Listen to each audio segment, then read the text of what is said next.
Episode 136, Transhumanism with Revd Dr Stephen Goundrey-Smith. This is Matthew, and in this episode of Still Unbelievable, I invite an old friend of mine to have a conversation about transhumanism. Stephen and I have known each other since we were in a Church 18 Plus group more than 30 years ago. Stephen has always been a friend I could depend on. Stephen trained as a pharmacist and then as a minister for the Church of England, and now combines both of these skills in his work at Ripon College Cuddesdon. We raise several topics in this conversation, so please, as always, check the show notes for essential links. And if you have any thoughts, Steve and I are both happy to receive them. reasonpress@gmail.com. Hello everybody, welcome to another episode of Still Unbelievable. I have a very special guest with me here today, an old friend of mine. And this is actually marked a very special episode for Still Unbelievable. The first time we're doing a face-to-face interview. I like this, or rather more of a conversation than an interview, to be quite honest, as you'll find out later. But I have with me an old friend, somebody who's known me since I was in my 20s. And for those of you who've listened to the back catalogue and are familiar with some of the episodes that Andrew and I have done together, around about 18 months ago, there was an episode where Andrew and I answered 10 questions for atheists from the apologist Braxton Hunter. And one of the questions that Braxton asked on that episode was, if there is one person in your life, one friend, one family member, who could get you close to believing in God, who would that be? And my answer was my old friend Stephen. And he is sat here with me today. So Stephen Goundrey-Smith, you've known me since before I got married. I've known you for a similar amount of time, the same amount of time, in fact, since before you got married. We're well advanced in years, but we were both young and immature, liked to party, liked to go out, liked to brew, or rather you liked to brew your own product, and I certainly enjoyed consuming it. We did a lot of fun things together. We did some pantomime acting together. We met in church youth group, and we have been friends through quite a lot of changes in our respective lives. Thank you, Stephen. Genuine pleasure to have you here in my house, in my spare room here in rural Somerset. Thank you so much, Stephen Goundrey-Smith. Tell my listeners about yourself. Great. Oh, thank you, Matt. Really appreciate your hospitality today. A bit about me. Yes, I'm a pharmacist by background. When we first met in Tunbridge Wells many years ago now, I was working as a pharmacist at Pembury Hospital. And from that, I developed a career in the pharmaceutical industry. And so that gives you an idea of my scientific background. But of course, I then went on into Christian ministry, trained for ministry, worked in parishes, and in the last few years have discovered a vocation as a scientific theologian. So much of my work today, or at least some of it, involves thinking about scientific questions, particularly around biomedical immortality, around transhumanism, from a theological perspective.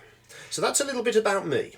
And I find that whole subject really fascinating, Steve. And to be quite honest, looking back to our circle of friends at that time in our lives, you are, I think, the only person who could have taken this particular path. You always were cerebral on a slightly different level to everybody else. And that's not meant to be as an insult to everybody. We all had our own uniqueness, but you were the one who was very definitely the one who I could stay up late with, and we often did, talking about all sorts of matters and wreaking all sorts of intellectual nuances from matters that people didn't even dare to think about. There is no surprise in me whatsoever that 30 years later, it's you and me who are sitting here having this conversation. Absolutely. We really were the three thinkers of our age, weren't we? So, and it's great that we're having that conversation today. Yeah. And so as part of all of that journey, so over the years, I've seen you, supported you into your ministry, watched you become a Christian leader in various churches here in the UK while maintaining your pharmaceutical interests. And we've had various chats about that. And during that time, I went in the opposite direction. Mm-hmm. And you were one of the very first people that I told of my deconstruction from Christianity. You know a little bit about my story. You know that I've contributed a chapter to a book called Apostate, Voices of, rather Stories of Deconversion. And you've read that chapter. We've had a bit of a frank conversation about that. This episode, listeners, is not about Steve's reaction to my chapter, although that may or may not come up during this conversation. But that's just to lay the context for the interview and for the discussion that we're having now, and the different paths that Steve and I have taken.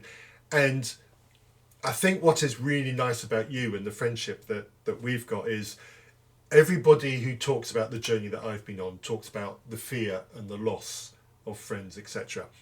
And while I didn't give you as much credit as I should have, I'd have loved to have been more open with you in those early years.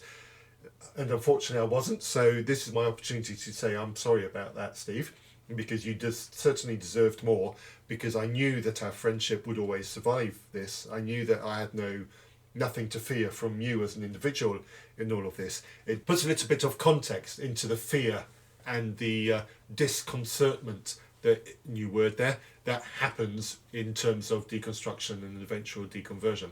But you have always been that friend who would never leave me. So thank you for that, Steve. I'm really honoured to hear you say that, and that gives me real pleasure for us to be having this conversation now. And in a sense, I'm honoured, but there's a bit of pressure there as well. So hopefully this will be a good conversation, and one where we'll all learn a fair bit. Absolutely. This is definitely not going to be a friendship ruining conversation. So with all of that set up, listeners, I hope you're still here with us. So the conversation that Steve and I are going to be having is quite cerebral. It is about transhumanism. It is about how transhumanism affects scientific conversations, how it affects ethical conversations, and therefore also how it affects religious, specifically Christian conversations. If that is a topic that interests you, and I know some of our listeners are, I promise you this is going to be a fun-ish conversation. It's definitely going to touch on some of the questions that you think, and if you have any thoughts on how this conversation could be improved, please, the usual email address, reasonpress@gmail.com. I know Steve would love some feedback. I know that Steve is already writing academic literature on this kind of topic. He is absolutely the right kind of person to hear this kind of feedback because of what I know is coming down in the next couple of years from Steve's pen. So please, reasonpress@gmail.com. Please do send your comments and your thoughts. So Steve, you've sent me some of the documentation that you've written. I've not had the pleasure of reading the entirety of the tome that you've written, but I have managed to read some of it. And you have some really good thoughts on transhumanism in terms of where transhumanism meets humanity, and in terms of the questions and the challenges that faces. I think we're pretty much on the same page. I think where we might differ is how much you value the religious application to that, or what religion has to say about that. So I'll definitely be asking questions about that. But before we get to that point, I think the question I want to ask first is, tell me a little bit about why did transhumanism tickle you? What is it about transhumanism that interests you? Why do you want to think about it and talk about it? So transhumanism is a subject that, to be honest, I didn't know a great about myself about probably 15 to 20 years ago. But as I've said, I worked in pharmacy and in the pharmaceutical industry. And what we do there is about new medical technologies, whether it's drugs or devices. And transhumanism is the philosophical idea that we can change human nature radically using biomedical technology. So immediately it's on a trajectory, an upward trajectory from where we are at the moment with medical science. So that's one thing that grabbed my attention. The other thing was that because it is a philosophical movement, straight away there's a great deal of interest from people with a range of worldviews. So on the one hand, you've got atheist philosophers who want to explore transhumanism because they see it as a way of improving human nature and discarding any old mythologies of religion. On the other hand, you've got Christian theologians who go one of two ways. So some of those will say transhumanism is, if you like, a restatement of the idea of Christian transformation towards a heavenly sphere, and will be pro-transhumanism. But on the other hand, you'll have Christian theologians who see the whole idea of self-improvement of humanity with technology as being deeply anti the Christian notion of of salvation and a heavenly destiny. I probably lie somewhere in between, if I'm honest. Thank you for that. And I think before we get into that, let's draw some boundaries. Sure. What is not transhumanism? Where are the boundaries between what we're familiar with and comfortable in our day-to-day life and what is the ideas of transhumanism, what it will bring? To give you some examples, we've got the whole big thing that's in the news at the moment is the change in vaccine technology, mRNA, and the differences out there. Is that transhumanism? The other thing is we've got amputees, specifically leg amputees, who've got additions to their limbs. Certainly we've got the blade for running, but there are other additions. You can swap the blade out if you don't want to run for something else. Is that transhumanism? So, really good question. As I say, a few moments ago, I gave you if you like, an overall definition. How you then take that definition further is a matter of great debate. So I spent several pages in my PhD thesis and in my first book discussing a definition of transhumanism. And in the end, I went for the broadest possible approach. So any technological approach that would radically change human life, and the real key word there is radically. So not in terms of politically radically, although it probably would, and we'll perhaps talk about that in a few moments, but certainly that would hugely change how we live lives as humans. So, and they have to be technological interventions. But what this means is there's a broad range of technologies that could be called transhumanist. So you've already mentioned about cybernetic body parts. Well, these can probably enhance how we do everyday activities and would change how the world worked around us. So they certainly fit into the transhumanist category. Right. You could also include gene editing that would give us powers that we don't already have. So you're referencing CRISPR and that kind of CRISPR technology. And things like that, yes. The other area is nanomedicine. So if we use particles that would change our body structure from the inside, there's some really interesting work by an author called Noreen Hertzfeldt on this. And these are very radical technologies because they have the ability to change your body from the inside, deal with all kinds of disease, perhaps give you extra resilience. But of course they have massive destructive power as well, which is why they're so dangerous. And of course the final frontier for transhumanism that many people talk about is mind uploading. The idea that we could get rid of our frail bodies altogether and upload our mind onto a computer and then somehow or other live a life through interfaces with the material world. So that transhumanism, while it is a philosophical movement about radically changing human life with technology, the technologies themselves cover a multitude of sins, dare I say it, some of which are more radical than others, and some of which are more scientifically feasible at the moment than others. So, for example, we are doing some work with, there's work going on with cybernetics in our society already.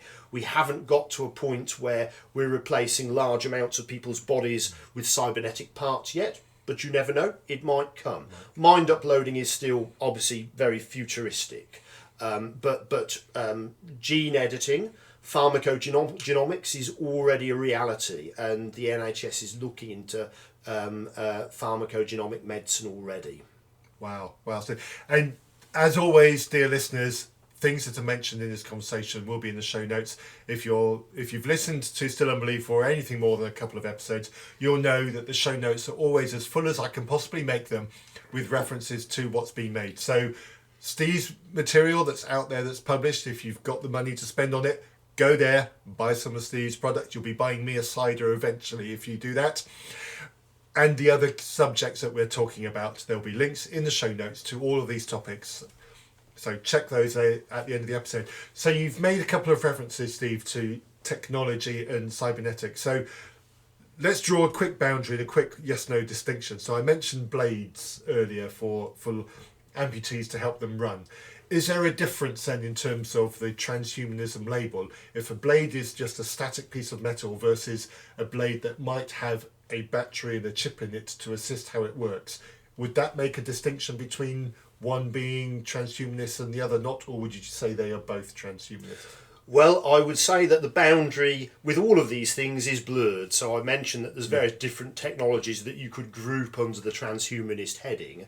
And the problem we have is that, of course, there are many medical technologies used now that are used therapeutically as assistive technologies that, if they were used in different ways, could be enhancements. So in some situations they could be enhancements. So to take your example of the blade, if it was a static piece of metal, yes, of course it probably would be an assistive device.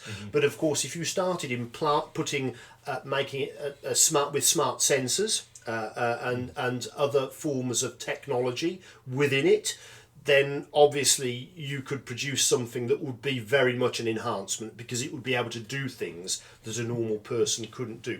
But the fact is, the boundary there is always blurred. Many philosophers in this area will say it's very hard to make a distinction between a treatment, in other words, correction of a defect, and an enhancement, which of course is giving further powers of some sort, further ability. Okay, I like that. So there will definitely be... I think it's right to say that the boundary is blurred. I think it's probably something that's very difficult. And I imagine that there are people who would draw a line between the example I just gave. I'm getting the sense that you're not prepared to draw a hard line between those two, and you're very happy to have the blurred, creeping distinction. And I'm probably in the same place there as well. The other distinction that you just made, and I like this as a distinction, again, it's not a crisp one, it's a blurry one, but in terms of aiding to return to, inverted commas, normality versus aiding to exceed normality. And I like that as a distinction, and I imagine there are some people who would draw a line at that. But I think I take the camp of it's an assistance, even if it's replacing what was lost, it's still an assistance. So glasses then. If you're wearing glasses, you're now a transhumanist. Congratulations. End of episode. There we go. Absolutely. Problem solved. So, however, really important point here. One of the issues with this is the cultural attitude to technology. Yes. So there are many technologies that we currently use that technically, if you think it through, are a form of enhancement. When we drink a coffee to make ourselves more alert, as we've done before this interview, that some people would regard that as a form of enhancement, because it's giving us a power that we don't have otherwise. So, but culture regards coffee drinking as normal. Yes. But of course it doesn't regard having a cybernetic hand with extra sensors as normal. So an important part with all of this is the cultural attitude. And we know for a fact that that technology is never just technology. The cultural response is really important.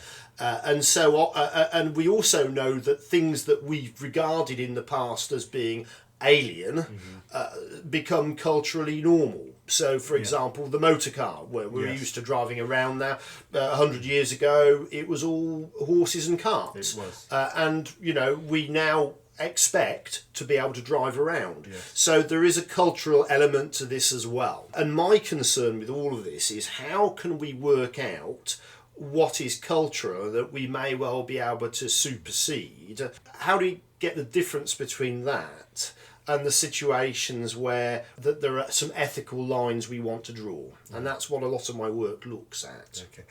I want to offer an alternative divider between transhumanism and not transhumanism, and that is intent. I wear glasses. I've had to put up with it now for about 10 years. And one of the reasons why I need to wear glasses when I'm driving is literally so I can read road signs. It's that basic. Now, if I was to swap out those glasses for night vision technology to improve my nighttime driving to a level that is superior to what I would normally have, that would be transhumanism. That's an enhancement, yeah. That sounds to me like an enhancement. Because my intent is to be superior, whereas my intent for wearing glasses when I'm driving is just so that I can do it. Yes, that's a very That's a helpful distinction to an extent. The problem would be with that is when we decide that what is normal, basically. So obviously we want to be able to read the road signs, but you could say that actually, where is your normality? And it might be in 50 years' time we're all using night implants in our eyes. That will then become the new normal. So that's one of the difficulties with having that kind of distinction, is that the normal changes, basically. As we get used to it. And exactly, and that's that cultural side. Boundaries blur and boundaries shift. It's now normal to take a tablet for a headache, whereas not that many years ago we just had to deal with it. Exactly, yeah. Okay, good answer, good comeback. I'm still going to stick with that distinction. No, I'm happy. Don't worry, you're welcome to that distinction. That's fine by me. But the problem is the distinction will change in 20 years as new normal comes along. So the other then question that I want to ask, and I guess this would be another distinction on transhumanism, is permanence. If I get in a car, that is an enhancement because it enables me to get somewhere I wouldn't otherwise be able to get to. I work 12 miles away from my home. A lot of people work further away than that. It takes me between 20 and 40 minutes in my car in the morning. If I was to walk it or even cycle it, it will take me quite a lot longer than that. Let's just be frank about it. So my car is an enhancement, but it's not permanent. Whereas something like a leg prosthetic is effectively a permanent adaptation to my body. Let's not always use enhancement there.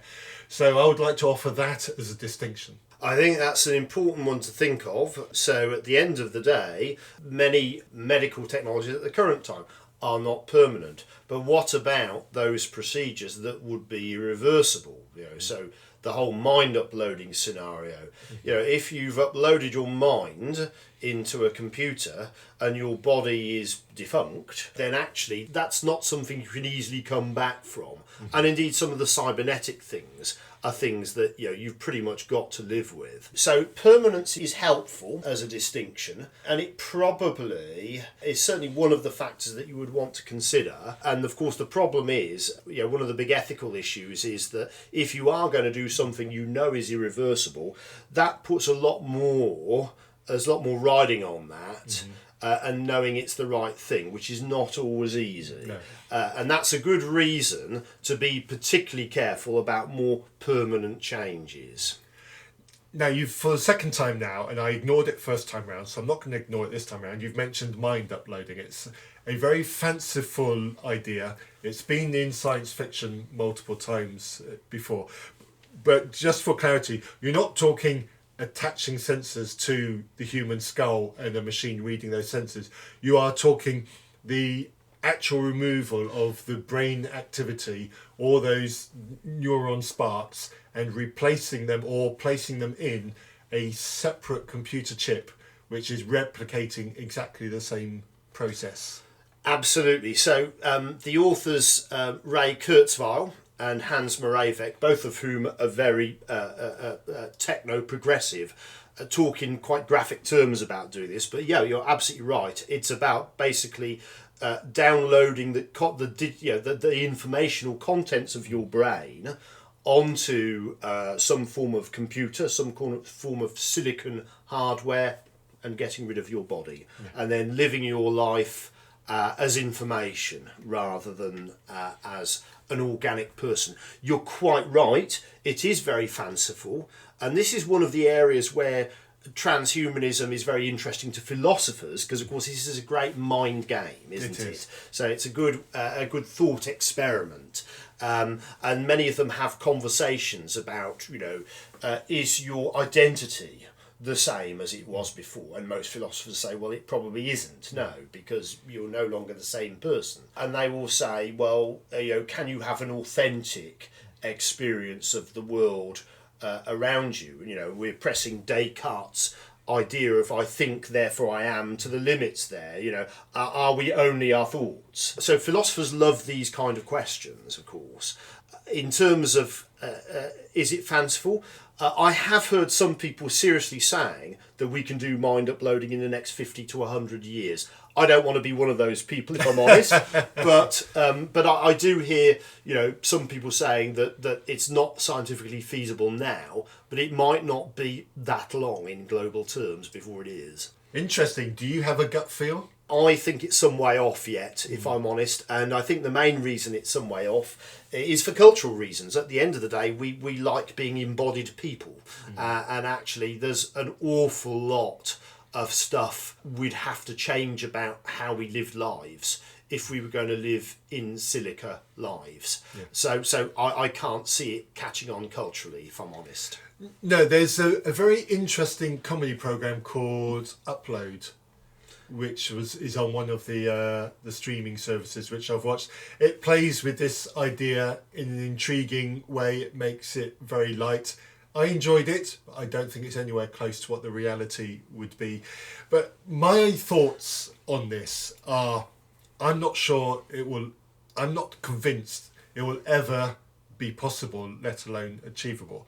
And my reasons for this are the immense storage power and computing power that would be required for that. You need a chip with enormous, almost uncalculable number of connections, and they have to be dynamic connections in order to accurately replicate what the brain is capable of, not to mention the memory required in order to store all of that.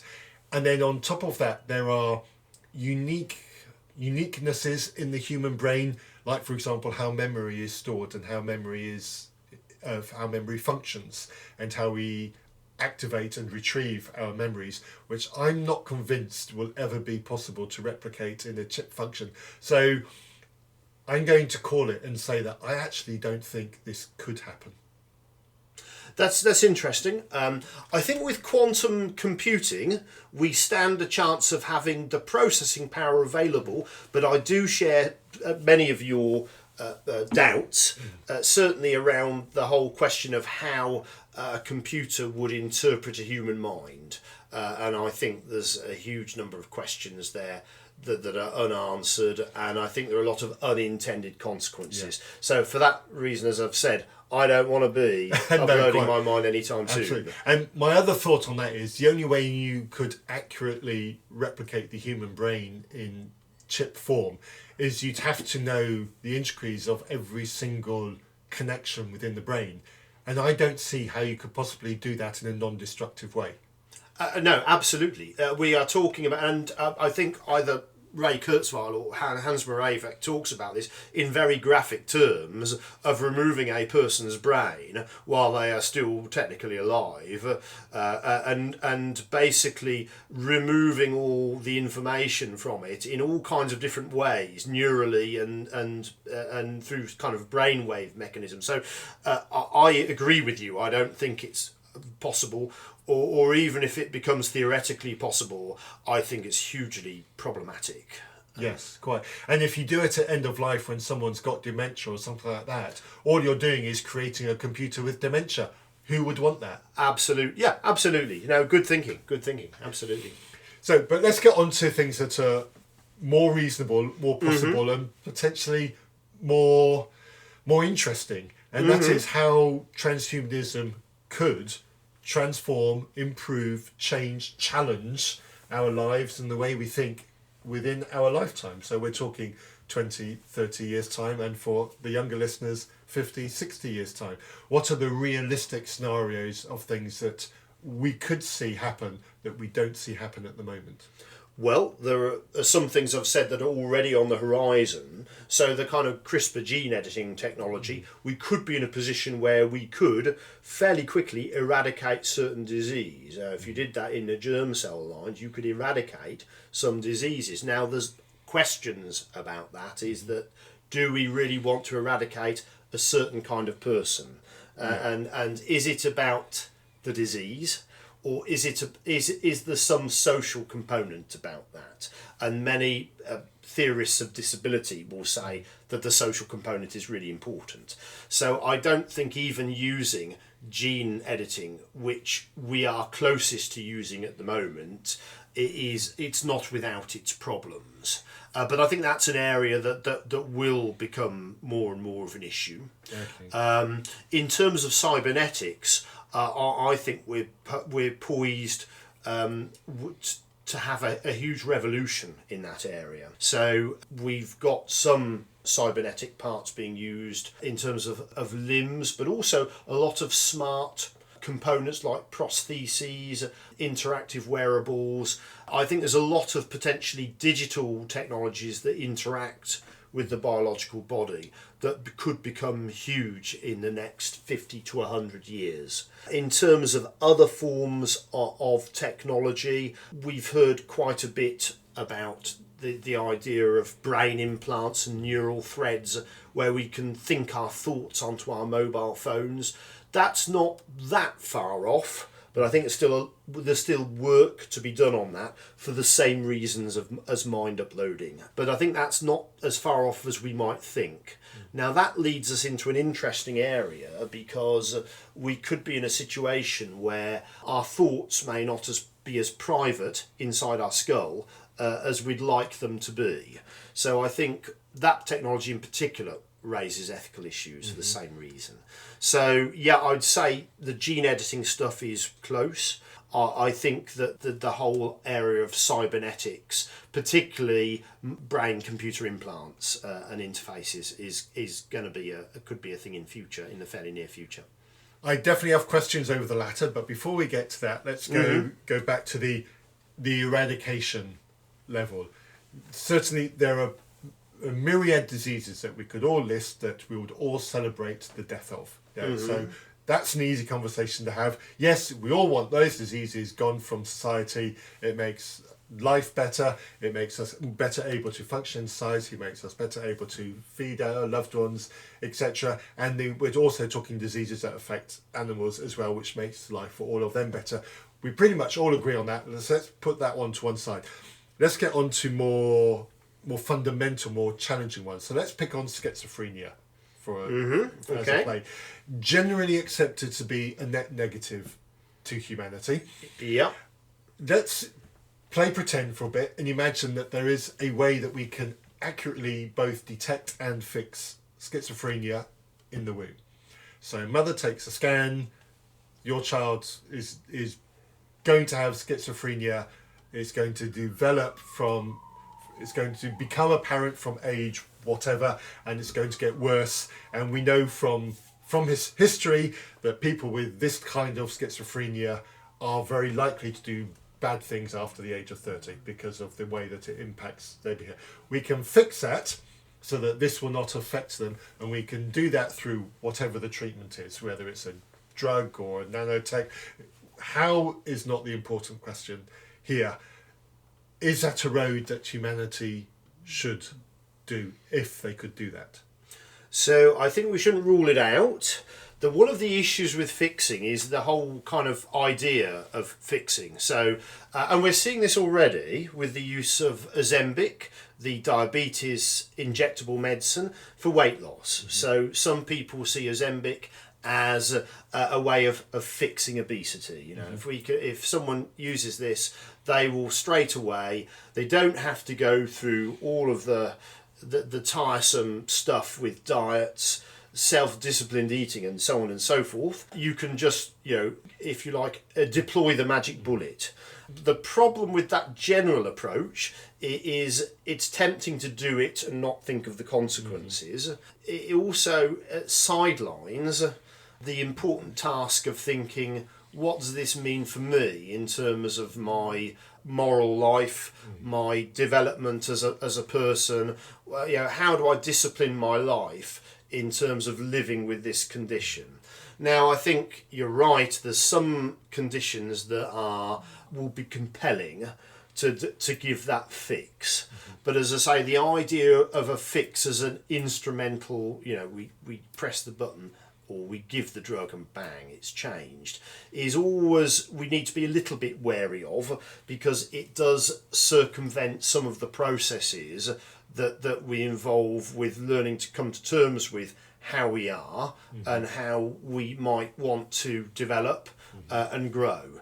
So A classic example, which I know you've mentioned already on your questions, is the whole idea of moral enhancement, using a drug, in this case it would be something like Prozac, to change our mental state so that we are able to make more moral decisions and behave in a better way. Great idea on the face of it, but what it does is it circumvents the work that we do as we grow up and interact with our culture and learn about right and wrong in relational situations. To think that we can have a drug that will fix it straight away. So the whole fixing mentality is one we have to be a little careful with, but I agree with you in principle that there are some things that will be no-brainers really and will be fairly compelling to do. Schizophrenia is a good example because it is, you're quite right, it's a condition that has a lot of negative effects. There's not really much positive about it. Treatment is often very difficult. As you may know, levels of adherence to antipsychotic medication are often very poor. Their well-being is poor on a long-term basis. The other issue with the kind of the fixing mentality is that, of course, we can think we fixed it and then we haven't. So we are seeing at the moment the re-emergence of a number of diseases for which there was vaccination because people have either rejected the technology. So obviously we see that quite often with vaccines, and that's a whole big area, this vaccine refusal area, but they either reject the vaccine or they don't see it as important as it should be, or our health providers don't deploy it in the way they should do. So we kind of think that we can fix something straight away, but actually the danger is we think we fixed it, but it comes back again. So the fixing mentality is one that we have to be a little bit careful with, if that makes any sense. But I do agree with you. There are some things that are obviously no-brainers. Okay, so let's run with that for a little bit longer then. I'm glad that I picked a good choice with schizophrenia. There probably are already people who are thinking through how can we catch and treat and work on that specific condition earlier in life, because then it makes everybody's lives better. The caring for and the treatment of somebody with it is problematic as well as it is for the person who has it. So I imagine that all parties involved would love to see the eradication of it. And you did, in your answer, remind me and remind my listeners as well that these kinds of remedies are rarely targeted and specific. Yes, we are getting better, but what you're doing is you're introducing something into the body, whether it's a gene editing or whether it's a drug, that tries to achieve something, and it is never surgically accurate. It is never absolutely perfect. There is always a knock-on effect. There is always a consequence that we need to think about. Even if we're taking an aspirin for a headache, it is not just working on where your headache is, it's working all over your body, and we need to remember that for things if we're having that conversation about schizophrenia. And I think, sort of picking up on that, our treatments are getting increasingly personalised. So, for example, in the last 20 years, we've had biologics for rheumatoid arthritis. Now, when you and I were living in Tunbridge Wells in the early 90s, the way of treating rheumatoid arthritis was anti-inflammatory drugs which damaged the stomach and disease modifiers that were hugely toxic. These new biologic agents over the last 20 to 30 years have changed the game with that, and they've done that because they're more specific. So, and I think it's possible for technologies that we will regard as enhancement technologies to be more as specifically acting as some of the current more personalised medicines. Okay. I don't want to get too much down this road, but we've kind of touched the edge of it, so let's at least cover it. But it does run into danger of politics and stuff like that, and that is mandatory treatments, non-optional treatments. I'd like to just touch on that because we've skirted the edge of that, but this is not going to be a major factor of this conversation. Okay. But again, it's 2025, we've come out of 5 years of shitty COVID and lots of resistance to that, And the allowance of that resistance, the toleration of that resistance, has enabled people to be braver in their resistance of other things, and the consequences of that have brought back deadly diseases, and we've seen children die as a result. So is there a case for mandating these treatments? This is again a very difficult area, and I think what you need to know is that in the whole thinking about transhumanism as a futuristic thing, one of the greatest fears of many thinkers in this area is that as soon as you have a technology that is confers a person huge advantages, but perhaps if it's a more costly technology, then we could end up with a society where you have the enhanced and the unenhanced. Straight away, there becomes a justice issue there, and it gets political. So one of the problems we have with all technology is we can't completely divorce it from politics, but I know that you want to avoid the political issues, and that's fair enough. I would say that what we would be better off doing, rather than mandating things, bearing in mind that autonomy and personal choice are so important in our current society, our better approach is to work out how we can create a narrative in society, say this is good for all of us. Okay, so I think that's the better approach, if I am honest. I would not want to use the language of mandating certain things. Obviously, we have had mass vaccination in the past, and the interesting thing is before the COVID vaccine issues, we never thought too much about consent, but it's always been a key part of modern medical ethics.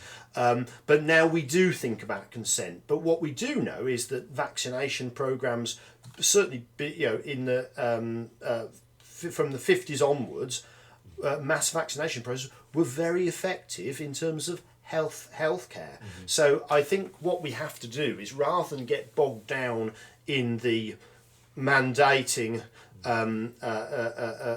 overriding of personal consent issues, is to work on what is the best thing for all of us as a society. That's a good point. But what I would like to bring up, and it will be remiss of me not to, is I know I have listeners who have medical issues which mean that them being able to take the vaccine that they want to take is not possible, or might not be possible. And they rely on you and me being vaccinated, not carrying diseases, to give them the freedom to live a life. And as soon as we give the choice of others to refuse that vaccine, we are taking choice away from those people to live the life that they want to live. Well, that's true, but on the other hand, if we go for an approach that emphasises the common good and says it will be great, it is the public spirited thing to be vaccinated, then you and I will still go off and get vaccinated, and hopefully our friends who have medical issues with vaccines would then still be protected. But straight away, we're not in a situation where we're forcing the government, if it mandated certain vaccines, would force them to have it as much as us. So I think that kind of approach of working out what is the common good and encouraging people to buy into that social contract is still a good way forward and helps our friends in that situation. Okay, right. I'm going to paint a hypothetical. I'm not always a fan of hypotheticals because sometimes hypotheticals can give a left field story that is actually not reality. But let's paint one anyway, and let's use the past couple of minutes as an example. Let's imagine then that there is an individual born in a couple of years' time, and they're now in their 30s or 40s, and they are they've got a medical condition where they can't take certain vaccines. And these are vaccines that are essential for the good of society. Let's just pretend it's COVID. Whatever reason, they're unable to take the mRNA vaccine that would protect them against COVID or whatever is the equivalent in 30 or 40 years' time, because of a condition that they were born with. And so they rely on the rest of the population to do that. Now let's pretend that at the time that they were born, it was possible to detect that deficiency and fix it in utero, and their parents opted not to do that for whatever reason, and they chose not to do that. That child has now grown up, become an adult, and has got a condition that was preventable, but their parents robbed them of that. Do they have a case? Well, we already have that situation, of course, with prenatal Down syndrome screening. There are many people with Down syndrome who might say, well, I could have, we could have done something about, my life didn't have to be the way it was. So that's slightly different because it may not be a disease that they live with. Obviously, Down syndrome, you can either have it or you don't. But I think that ethical situation is there already. And one of the key kind of the quick answer is, do they have a case? Yes and no. That they could say yes, they do, because they didn't choose to have this particular condition, and now here they are lumbered with it. But on the other hand, they didn't have that level of autonomy as a fetus, and the parents probably made a choice in good faith that they felt was the right one. So I think it's very hard, ethically it's hard to say there is a case there, but in a sense there is, if you see what I mean. But I think problematic conversations about transhumanism will probably centre around exactly that thing. I think that is where the black mark on transhumanism will come from. Parents making a decision on behalf of their child because that is the parent's right, and then the child deciding 30 or 40 years later that they made the wrong decision.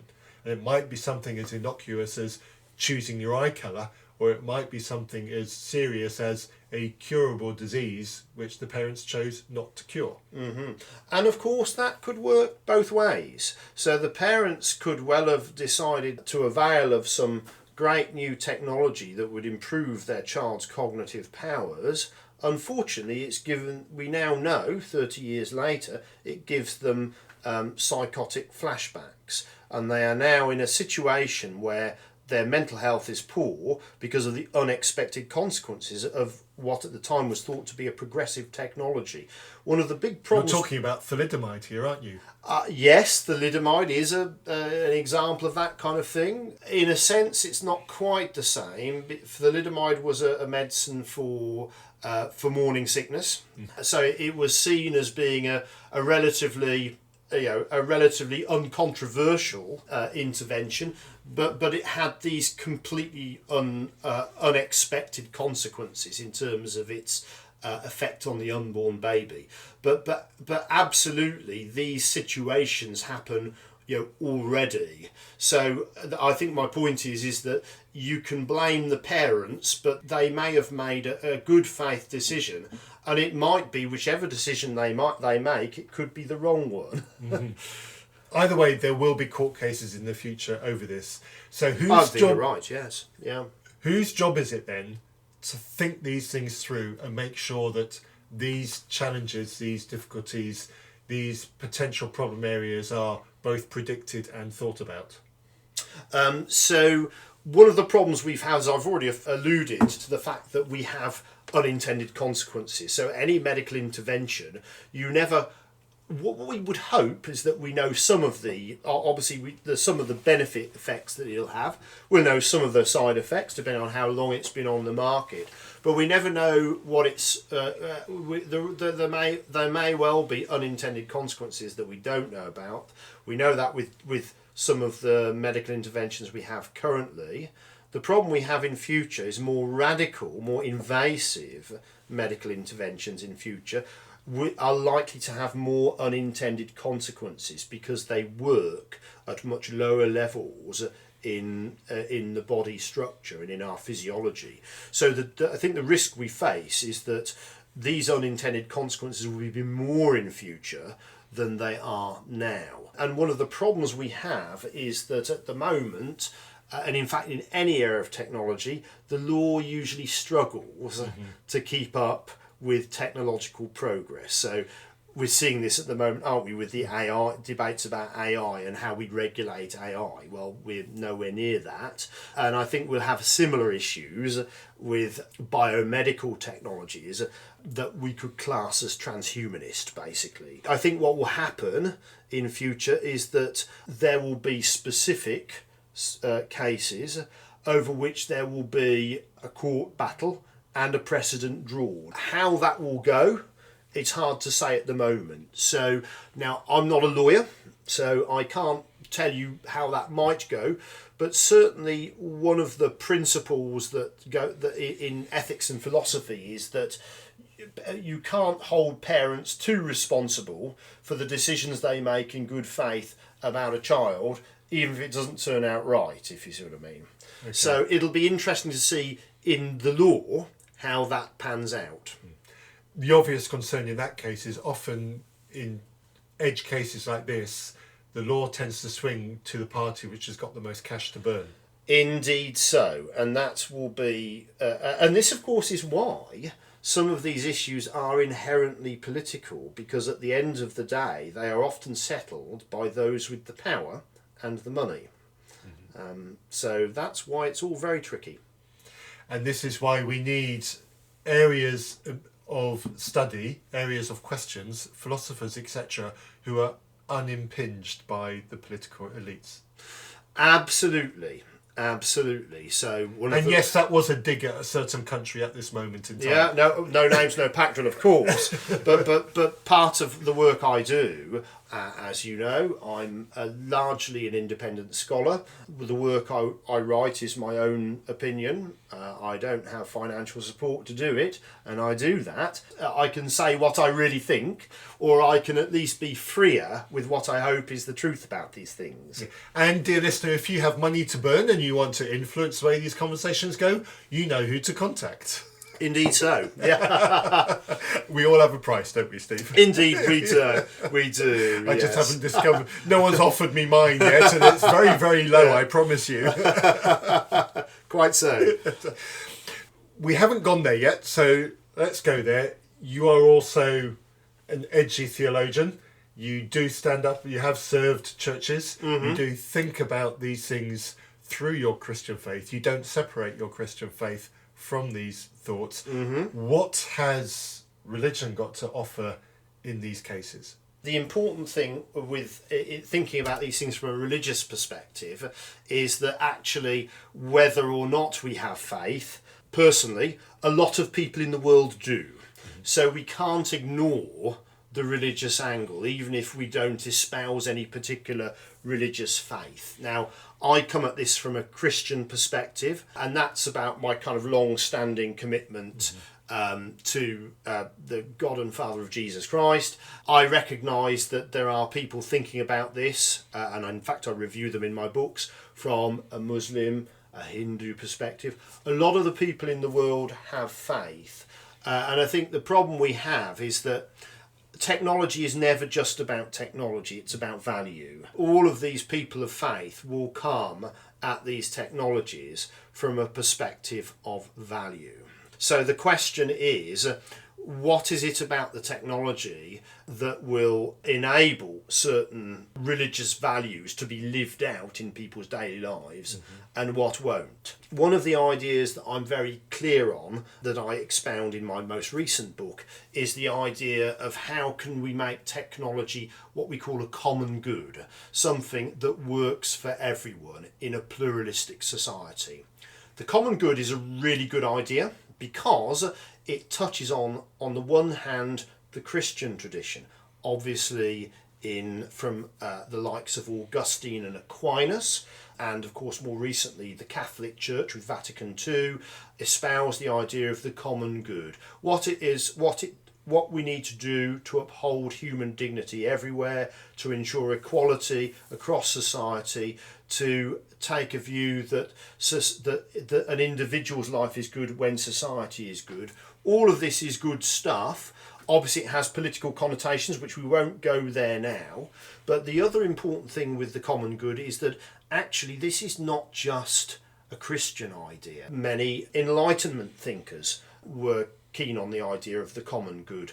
In the classical world, Aristotle, Plato, all of whom had a notion of the common good. So in a sense, it's an idea that can unite people across religious divides and provides us with something to help us think about how we use technology for human flourishing. And this is really important because, as I say, if we think about technology as not being just instrumental, so we do it to do a job that we think it ought to do, but actually to improve our life as a community together, we can't avoid the issues of value, and therefore we can't avoid the religious views and ideas from Christianity, loving your neighbour as yourself, the idea of hope, kindness, of the virtues, shall we say. Thank you, Steve. What I'm reminded of is when the European Declaration of Human Rights was created, there were people of all faiths and none involved in the drawing up of that policy. Can you imagine a situation where the issues of transhumanism and medical intervention become so significant to mankind that something similar has to happen for that? There are already people thinking in those terms. In terms of seeing technology use as a human right, obviously there are organisations that do that from a tech progressive perspective. So Humanity Plus, the so-called, was the Transhumanist Association, that they would like to, they'd love there to be a kind of a declaration of human rights that is techno-progressive. I think those of us who have a religious view on the matter would like to see something like that happen, but not quite in the same way. But I say again, it's often very hard to separate technology from politics. And I think as soon as you start talking about deployment of technology for the betterment of human nature and the human condition, straight away you have to consider the whole question of rights and duties. So I think we'll need to go down that route. It's a very difficult route because, of course, as I've said already, many philosophers struggle to draw a distinction between therapy and enhancement. There's a considerable debate about what technologies will be ultimately good for humanity and what could be ultimately divisive, but that's the very reason we need to have some kind of agreed Bill of Rights on the issue. Right. So I see some obvious challenges in that, not least of which is certain religions, sorry, let me rephrase that, certain elements of some religions are very exclusive in that outlook. We've got elements of Islam who will reject any other religion and atheism from having any value. There are fundamentalist elements of Christianity that will take a similar view about any other religion. In fact, some elements of Christianity are so fundamentalist they don't even see all Christians as Christian. So how do you get those people who adhere to those extremist forms of religion, around the table talking to everybody else, those who they normally seek to exclude?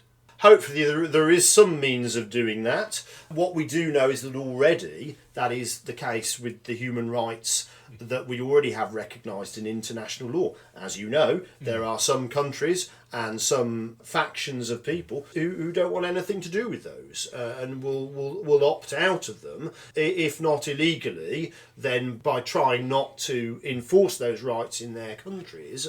So I think we're already in that situation. How can we improve things and encourage people to go down that route? I think the significant thing with transhumanist technologies and enhancement technologies is that because they are applicable to all human beings, they will affect all human beings. So I think there's possibly quite a compelling argument to think about the consequences of that, whatever your beliefs. But I mean, you're right, there will be some factions of society or certain religious groups who will not accept that. Can we make any progress on that? That kind of depends on the technology that is coming over the horizon. I think some will be sufficiently radical that we will all have to act together or face extinction or distinct limitations on our existence. So, and I think that will be the one thing that possibly draws more fundamentalists of different religious groups into thinking, hang on a minute, we need to somehow or other reach some kind of agreement on this. Yeah, my concern about that, and I think we're seeing echoes of that already, as you hinted at. Let's pick on Christianity. Christianity is not the only offender. It's just it's what we both know. So let's stick with what we know. There are elements of fundamentalist Christianity who are very exclusionary in their language, going so far as to call progressive Christians toxic and not real Christians. Now, I think the negative effect of what I can see with this kind of transhumanist progression is that those groups of people will have one of two choices: become more isolationist or become more progressive. And sadly, I think they'll become more isolationist and they'll become cultish. And as soon as you got groups of people who isolate into a cult, we breed problems down the line. David Koresh being the obvious example. No, your mind was probably already there. I agree with your analysis. I think that's exactly what will happen. Either groups will group together for the common good, or they will become more isolationist. And I think if they become more isolationist, the chances are that they will go one of two ways. They will either somehow or other find out a way to continue in that isolationist way, in a way that is sustainable, or they will destroy themselves. So we shall have to see. But I agree with your analysis. What I'm not sure about is where that will take the cults. Now, I'm not a great expert on. There are theologians who specialise in ecclesiology and cults and the development of sectarianism. So I don't know that area so well, as I say. But I agree with your basic analysis of the direction it will go. But where it will end is a different matter. Right. The other more global, less religious concern that I have about this kind of thing is we are very much, and you did hint on it earlier, we're very much in the realms of this will be something for the rich. The rich nations, the progressed nations, the technologically advanced nations, which also just so happen to be the mostly Christian nations, are the ones that will gain the most benefit from this. So we're talking North America, we're talking huge swathes of Europe, and we're talking select countries over in Asia. They will benefit from this the most, and it will leave the Middle East, it will leave Southern America, it will leave Africa trailing behind with little bitty bits, but not the national acceptance of this kind of thing. And there is a potential here to draw a huge divide between types of humanity, much greater than we already see now. Okay, I'm going to challenge you a little bit on that there is your idea that there's a kind of a direct sort of axis between wealth and Christianity, because I think, firstly, you're quite right, the wealthy nations are the ones that will do well. However, there are some very wealthy majority Muslim nations, and depending on how they go, and I discussed this a little bit in my most recent book. Depending on how they go, they may well be users of enhancement technologies. The other question is how Christian other nations are. Now, we don't want to talk about a certain political situation that we both know about, but we hear about nations that are wealthy being Christian, but in what sense are they Christian? Okay. So that's so just to decouple the kind of the wealth and Christianity situation there. Fair enough. But you are right. The wealthy nations will do better, and I think the countries who will be the victims will, of course, be Sub-Saharan Africa, the poorer parts of Asia, etc., etc. And there's big debates going on about this already, because the problem is our tendency has been the imperialistic West, and I say that I say that in in loose terms, but the tendency has been to see the Western scientific methodology as being the correct one, and all indigenous science and technology as being somehow inferior. And the problem we have is that actually there are many thinkers in Africa now. So if you listeners want to hear a bit more about that, read something by a guy called Hulani Madingi. You can put his name in your show notes, who's written a great deal, who's not happy about the fact that Africa could have a westernised form of technology foisted on them, and he wants to see technology used in a way that's right for the political priorities of Africa. So there's huge debates about this, and I think while you're quite right, the wealthy countries of the world will have the big advantage. I think there will be a lot of, how shall we say, agitation from certain parts of the world that have strong liberationist tendencies. Now, my answer is yes to this question, just for the benefit of you and my listeners, because of my history. But given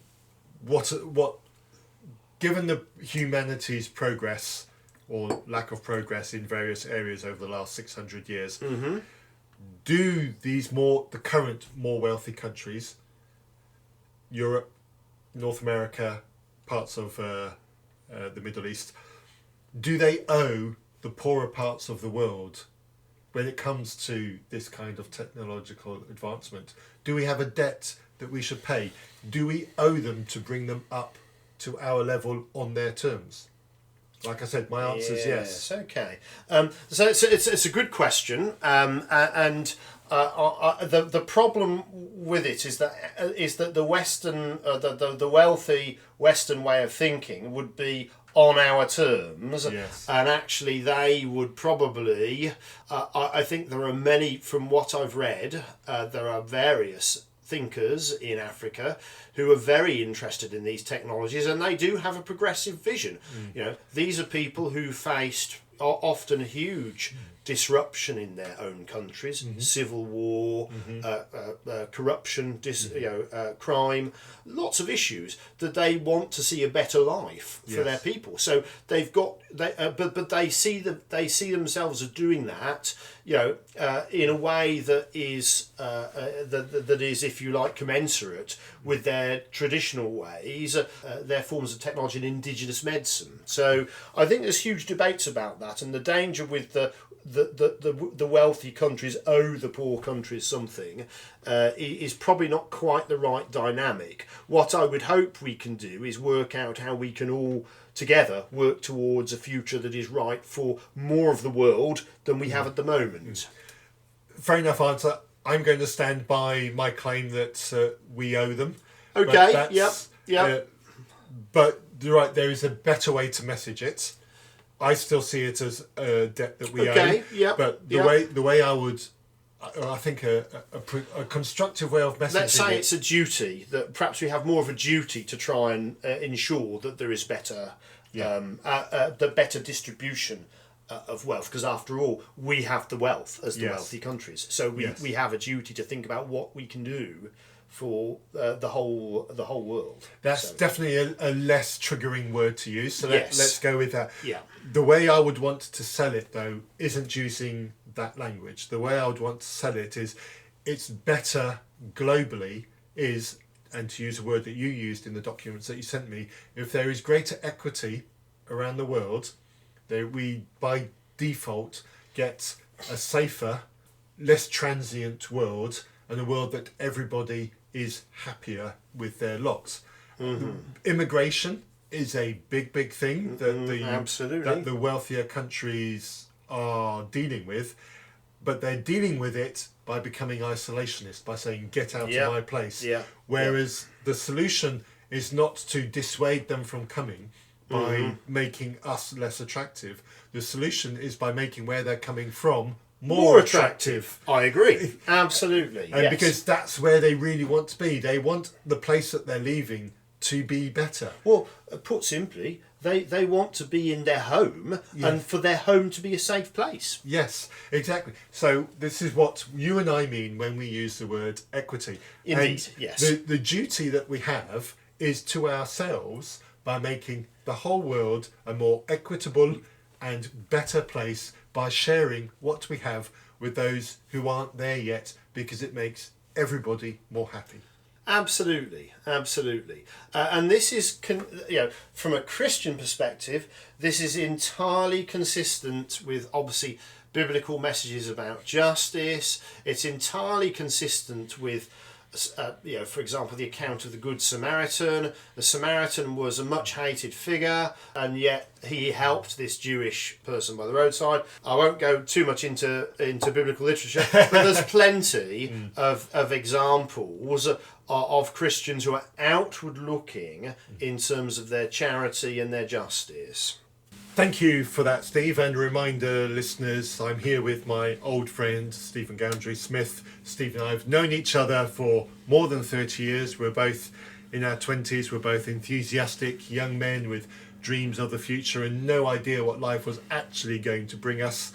I think we're mostly happy with where we are now. I know I am. I'm pretty sure you are. I think I am too, actually, as it happens. We drive the right cars, we live in the right house, we have the right pets, and we have the right life partners. So what more could anybody want out of this experience that's brought upon us with no choice from us? Over. Indeed. Right. Yes. And as always, do check the show notes for links to Stephen's material and to other things that we bring up during this conversation. Right, so Steve, we're talking about how we bring equity into the world and all that, and there are obvious exclusions that are going on here. There'll be countries that won't want to deal with each other again. We're touching on politics again, like we said we wouldn't, but we will come back onto the subject at hand. But we talked earlier about how, about an hour ago now actually, about individuals with the right to choose not to have certain treatments because it's their choice, and then we moved on to say groups of people within a nation, it might be within their right to remove themselves from certain choices, and now we're talking equity globally. Will nations, is it right then for a nation to say, actually, we want none of this? We want an iron curtain around our country, and we want none of that in here. There might be some countries which refuse to deal with other countries. I'm thinking, obviously, North Korea. Very few people are going to want to share this kind of thing with North Korea.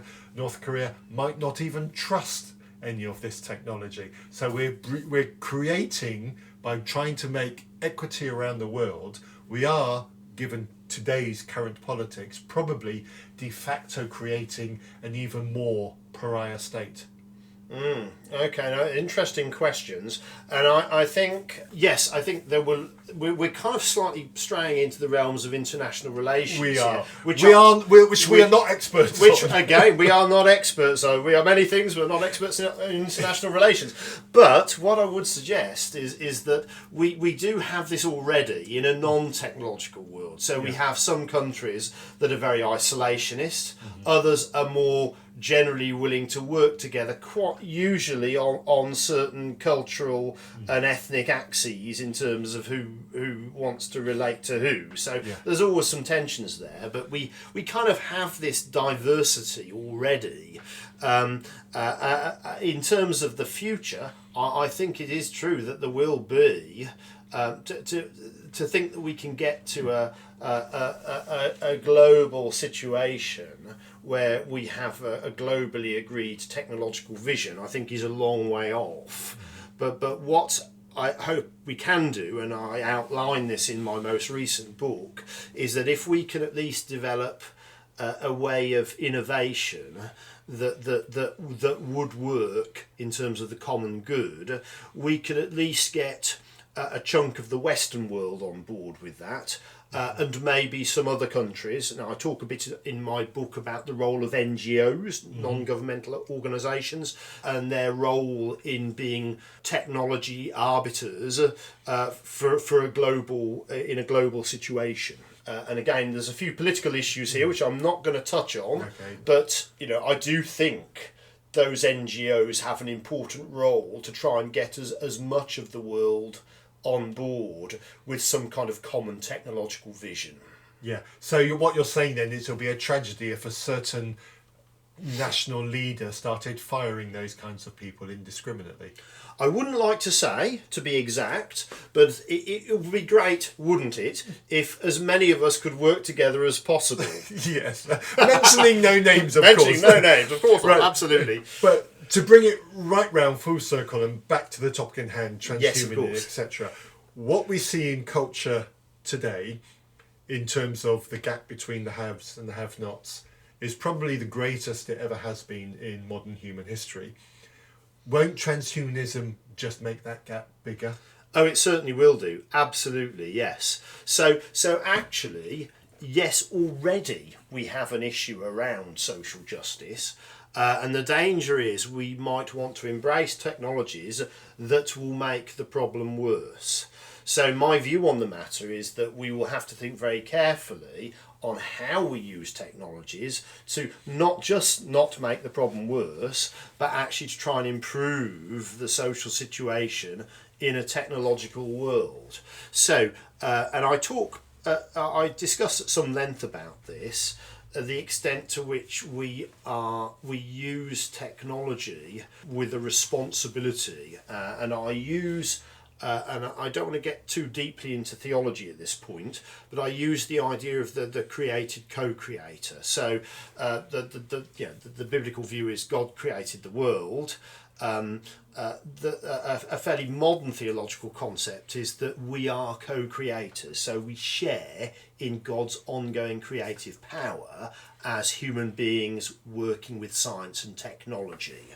So it's a very useful idea because it gives us a sense of vocation and purpose. Certainly if you are a religious believer, you can see straight away that there's that kind of links that in with some kind of idea of vocation and purpose. It's not always a popular idea for the very reason that you've already alluded to. There are some fundamentalists who will be Christians, and actually there's probably similar traits in other religions, who will say, well, actually, only God is sovereign. We are just creatures who do his will, and will not entertain any idea that we have any kind of co-creation powers with God. But the problem that we face in a technological world is that unless we do take radical steps, which could be seen by religious thinkers as kind of playing God, we won't surmount this big justice issue. Do you see what I mean? I do, and I do actually like what you've just said, and I wish when I was a Christian that I had thought more deeply about that specific thing. I like this idea of being co-creators with God from the Christian perspective. Because of my familiarity with Christianity, I see what you're trying to say there, and I am genuinely, on a religious perspective, attracted to that as an idea. And I do wish, I think I missed and lost some of my Christianity by not thinking about that issue more deeply, and I wish I had. And I think our progressive Christian friends should welcome that idea, and I like it because what it does from the Christian perspective is it puts you more into the mind of God, which is what the Christian wants anyway. It puts you more in touch with the desires of God, and I think Christians really should embrace that rather than eschew it. So now the big warning word with co-creation, of course, is we must be responsible in it. Yes. And that's where the challenges come, because many of the Christians of good faith who are more conservative in their views will criticise the idea and say, well, you know, we are sinners. How can we possibly act wisely as co-creators? And the problem that we face is that my personal view, and I argue this in the book, is that in a technological world we have no option. Now I've come up with some more theological arguments as to why co-creation is a good thing, but there are many conservative Christians who don't like that idea at all. So I'm glad that it appeals to you, because clearly you can see there's a bit of common ground there. Yes. But you'll be surprised there are plenty of more fundamentalist Christians who would find that idea very difficult. But my view is, in a technological world, I can't see, if we are going to make things ethically better, that we can avoid it. I think it's a conversation that has to be had. I agree. I think there is so much fear and caution wrapped up in the phrase playing God that it is at risk of holding back genuine progress. I absolutely agree, and listeners, forgive me. I use the phrase there really just as a sort of a shorthand to get us on stream with what I'm trying to say about co-creation. But you're quite right; it is an emotive phrase, and it's one that we have to be a little bit careful of using. But I do think we have to think about how we can take our full responsibility in a technological world. So I think one of the problems we have at the moment, and we see this with a lot of consumer technologies, and I think we see this often in different professional areas as well, is the technology is available and we make utilitarian decisions about using it rather than value-based decisions. And I think we must start thinking about value much more in terms of using technology than we do at the moment. Okay. You used a word there which I hadn't really thought about yet when I was going through your material that you sent me and through this conversation, but it is a word that's relevant to this conversation. That's utilitarian, because that is associated with my form of atheism and the humanism which is associated with that, in terms of you make decisions that are utilitarian in nature, and to use it at its most brutal level, one child too many, or a child which is going to cause a lot of resources for you as a family unit, let's have an abortion. That at an extreme end. At the other end, in terms of a topic that's also very relevant to politics here in the UK, is assisted dying. Indeed. Yeah. It's very relevant there. A person gets to a point of life and says, look, I'm becoming frail, I am a net cost to society, I am an emotional drain on my children, my inheritors. I would be happier if they were just able to get on with their life.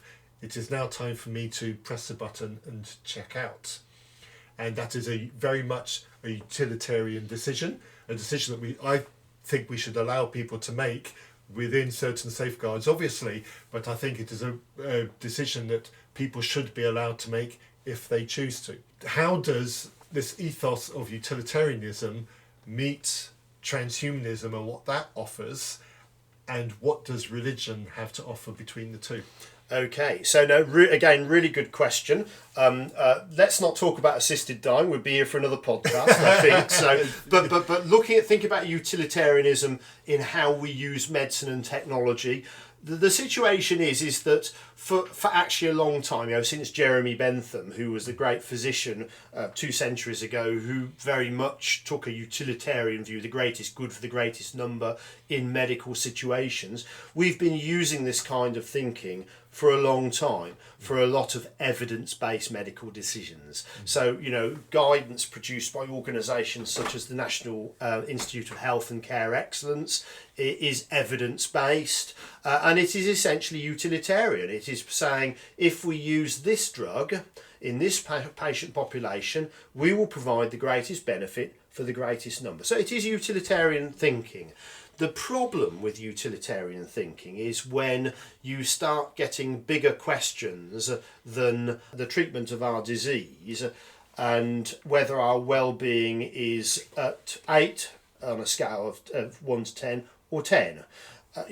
When we get into the realm of bigger decisions, and that assisted dying could be argued to be one of them, the use of transhumanist technologies that would lead half or some of the population to basically oppress the remainder, it becomes a much bigger issue, because the problem with utilitarianism, and again this is a standard Christian argument against utilitarianism. So I say straight away, there are, I think, even as a Christian ethicist, I think there are some situations where a utilitarian approach is quite reasonable, but not all.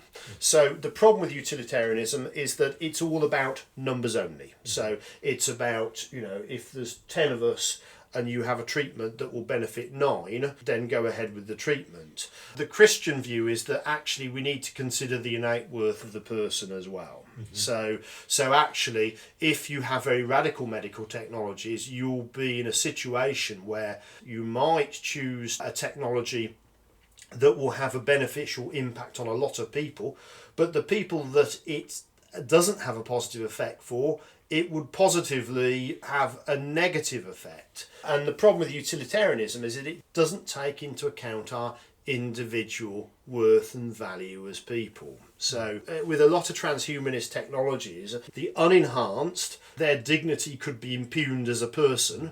The person who is enhanced could actually have their dignity. The technology may be such that it affects their functioning as a person. So, for example, classic example would be some kind of neural thread where you could think your thoughts onto your phone. Actually, it turns out to be it's a two-way connection. People can think their thoughts into your head, and your value as a person is undermined because your autonomy is undermined. So these human dignity issues are really important. It's fiendishly hard to have a definitional conversation about these things. So Christians will ground their dignity in the sanctity of life, and this takes us to the assisted dying debate, and in the image of God. That which makes us in the image of God, which again is debatable as to what that consists in. So in terms of a secular view, human dignity is even harder to define, and many thinkers think that there's various elements to that. So privacy, our right to privacy, our right to freedom of expression of our true selves, all of these are elements of human dignity, and all are potentially impugned if you only take a utilitarian approach to major decisions about deployment of radical nature-changing technologies. So it's a big and meaty answer. Feel free to give me some further questioning on that if you wish. Well, I was basically going to summarise your saying is that we need a bit of both. We probably do need a bit of both, if I'm honest. We'll need more of the human dignity in future than we'll need of the utilitarianism, to be honest, because we'll get to a point where actually it may not be fair to make utilitarian decisions anymore. It's either do we accept this technology for everyone or do we not, So there we go. I'll put that out there. All or nothing. Interesting one. Tell me what you think about all or nothing approach, listeners. That's interesting. It certainly is a good equaliser, the all or nothing. And I'm attracted to that aspect of it. I would need to think about it more before I jump in on that one. So what I'd probably say is that I probably presented it as a little bit too much of an ultimatum. You did, didn't you? What I would rather say is that wouldn't it be great if we could find the right technological approach so that we could all flourish in the lives that we live and with the common goods of life that make life worth living. So I'd probably put it in a less confrontational way to that, but the fact of the matter is that we do have to think in corporate terms about how we do this, and you're right, there will be certain political factions, fundamentalist religious groups who will not want to buy into this, but there already are.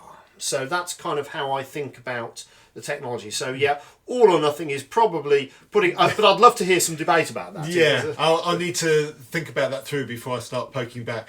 But you are right. Those who are excluding themselves from things now will just exclude themselves from things in the future. Yeah. And we shouldn't deny ourselves just because they're going to. Just because we know they're going to deny themselves. So that is the caveat, of course, is that it is available to them. Yeah. So all of these isolationist groups, they need to know that this technology is affordable. It is available commercially where they are if they wish to avail of it.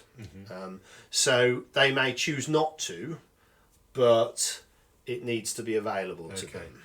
All right. So let's pick then something that has definitely happened in the UK in recent years and is therefore predictable would happen in the future under a new transhumanist technology, and that is blood transfusions.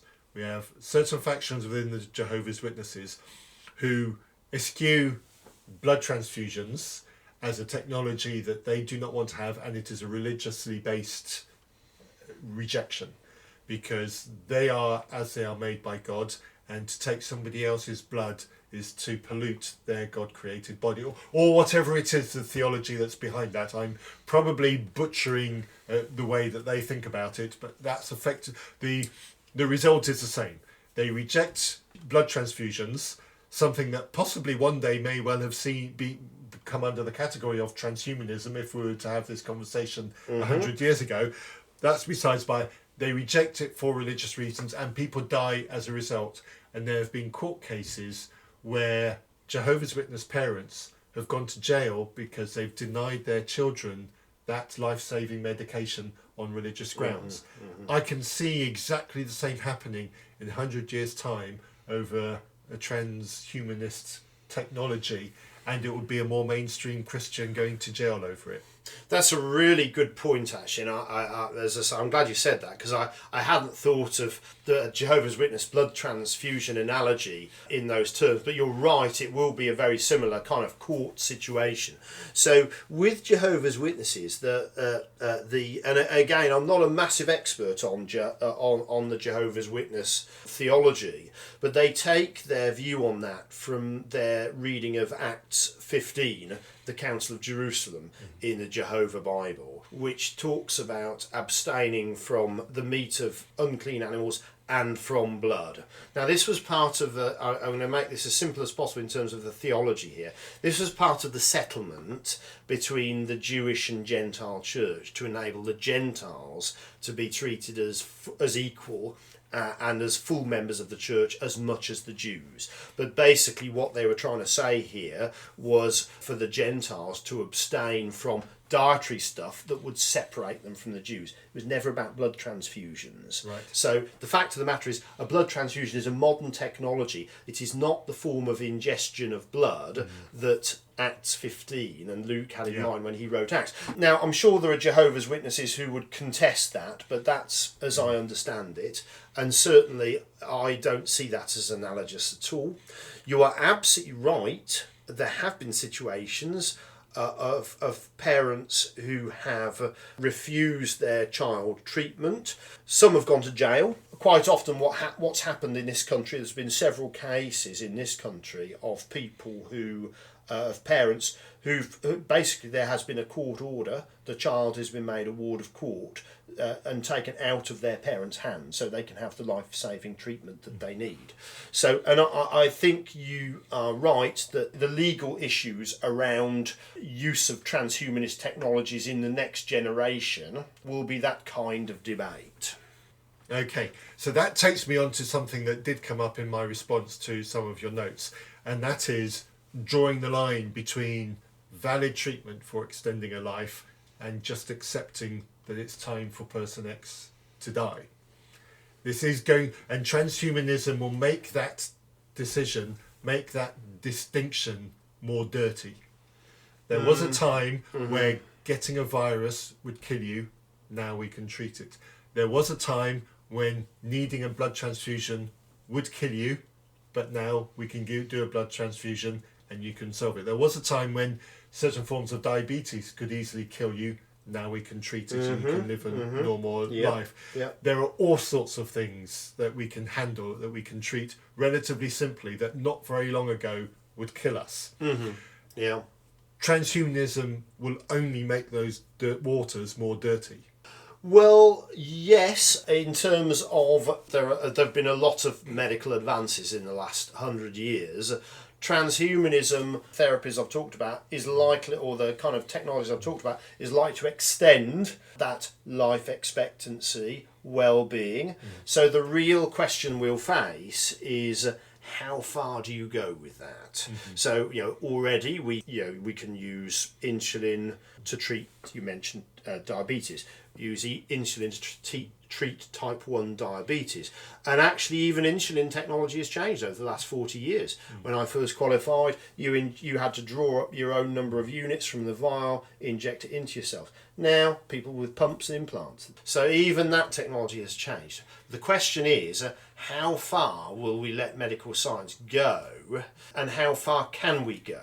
So now there are some theorists who talk about one of the big tropes of transhumanism, as well as improving human experience and well-being. The other great trope, of course, is life extension. How far do we go with life extension? And there are some theorists out there who think we could become immortal eventually. Firstly, I don't think I'm not sure it's possible. And if you have extreme life extension, the problem that you face is, when does it stop? Now, I explore this in one of the chapters of my book, my previous book. But basically, at the moment, we live until we're, 70 or 80. our bodies naturally decay, we die. We're used to that. Imagine if we had, and I use this example in a couple of my publications, imagine we had a magic implant. So this is something you could have injected into your arm with a combination of antioxidants, viral vector components that actually had the ability to rejuvenate your cells. What if we could live to 700 years, But it was down to a technology. Yeah, which is what the position we're in at the moment. The reason we survive longer than we used to is because of technology. Yeah. What if you can live for that length of time? So then suddenly the whole mortality question becomes a bit more burning, doesn't it? Because actually we then think about what would be the thing that would cause us to die. Do we really want to die after 700 years? Let's put another implant and make it 1400 years.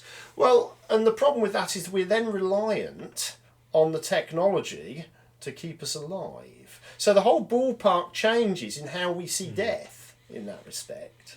Yes, so I've just given you a whole load of extra stuff in answer to your simple question. you have, and that has exactly been the nature of our relationship for the past 30 years. Well, there we go. I have a mental image now of people in multiple hundreds of years wandering around. Give me the one street. more implant. Yeah, or wandering around the streets in exoskeletons because the rest of their body is too frail to handle life. So we've got these exoskeletons wandering around the streets with this tiny, frail, little multiple 100-year-old body inside it, controlling it through a neural link. That's probably the way it would work out, and I'm not enthused by that idea. What I would like to do is bring it right down and make it personal. Okay.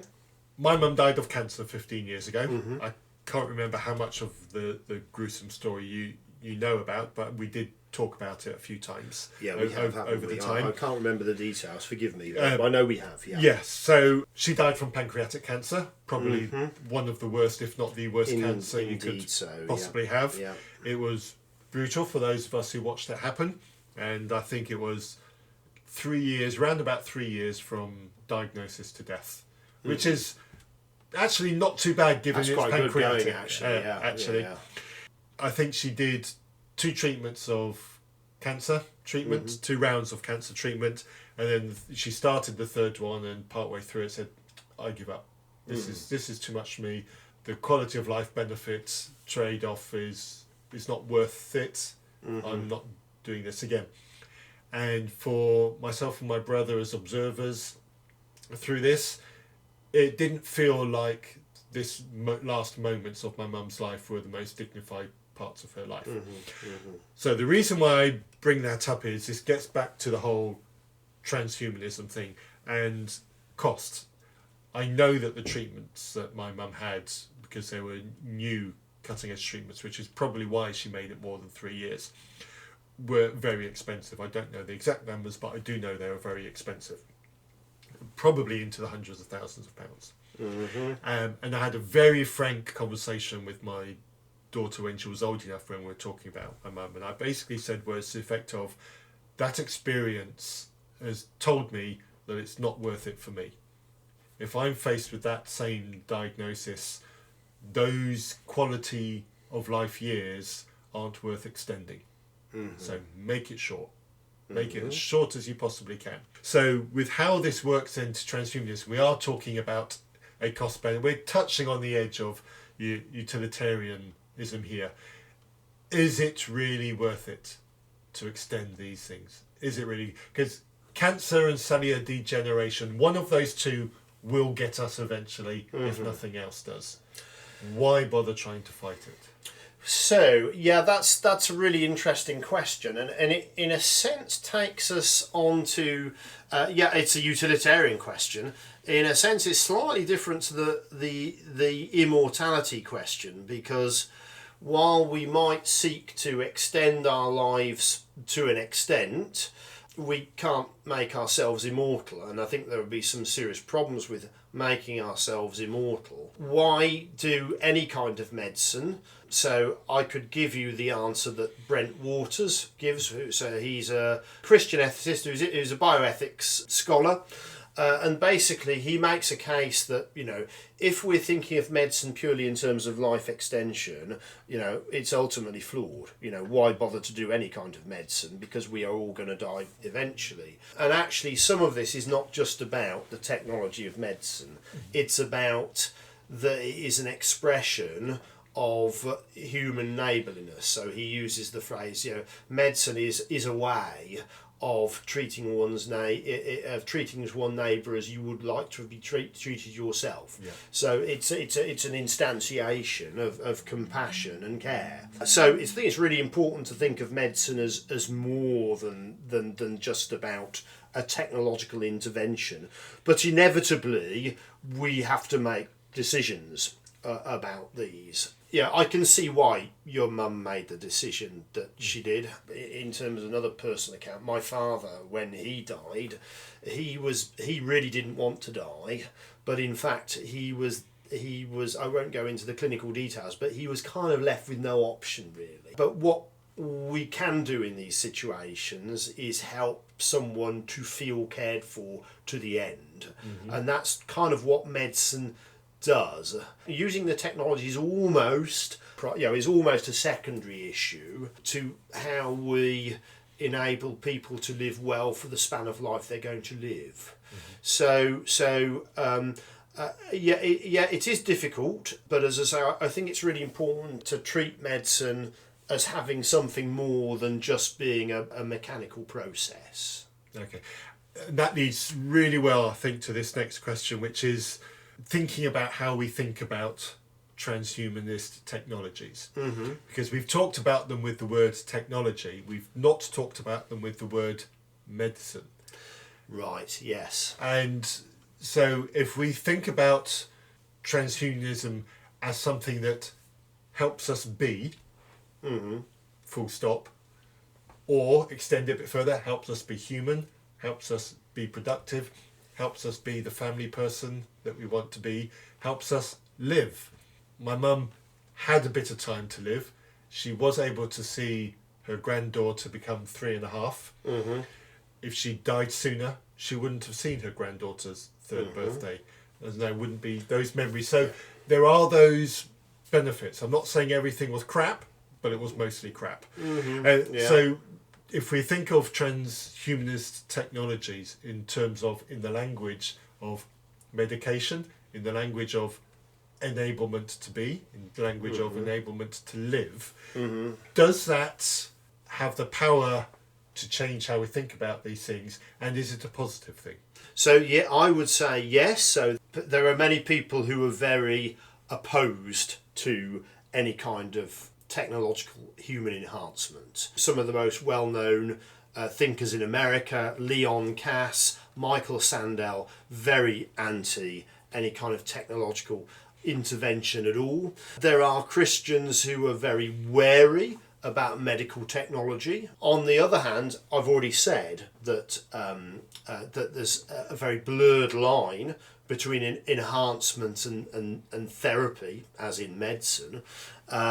So I think it's reasonable to think about what there is in transhumanist technologies that would enable us to flourish as humanity. I think that's a very reasonable question to ask. Some Christian theologians don't want to ask it because, of course, they see our ultimate flourishing being, of course, our heavenly destiny. Okay, so they will want to avoid those kind of questions. But I personally think the questions are too humane to avoid. At the end of the day, if you take a Christian view, we don't know how long we've got before the end of all things.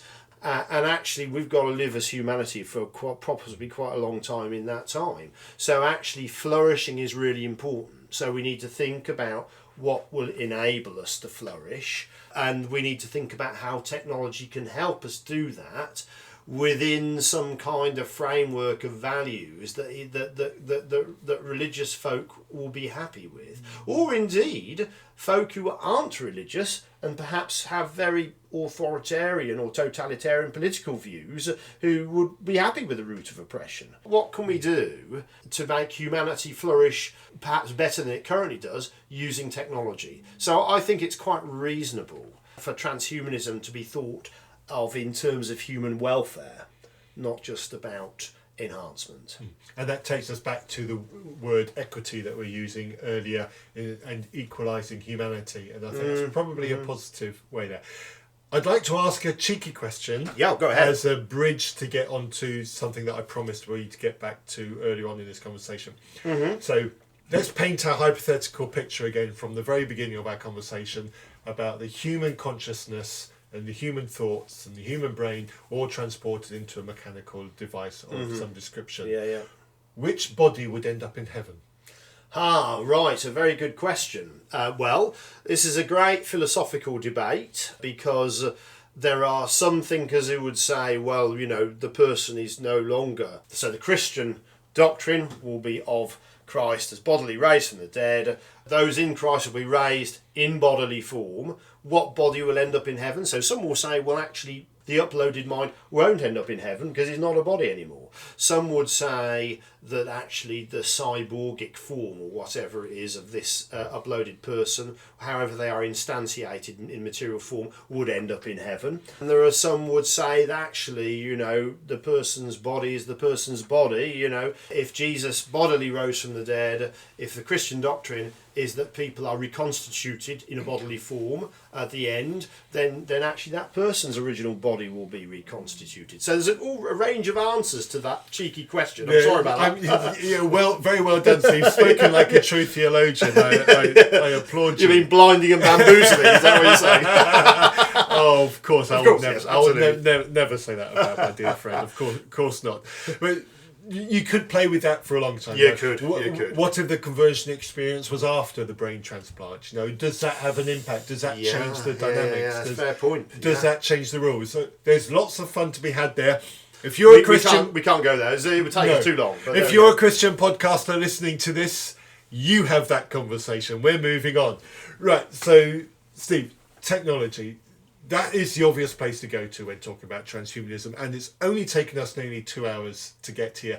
But for me personally, there are far more interesting conversations to have around transhumanism, and I think we've had most of that. But the obvious place to land in transhumanism is extreme technology, microchips, brain implants, brain reading. That is the obvious. It's too far ahead for us to really seriously think about, and which is why my interest in this conversation is far more the mundane where we've been talking about it now. But we need to address that kind of question. So, and you did touch on it before, brain technology, brain implants, that means by default transmission of your brain thoughts, your brain criteria to other devices, two-way communication, back and forth.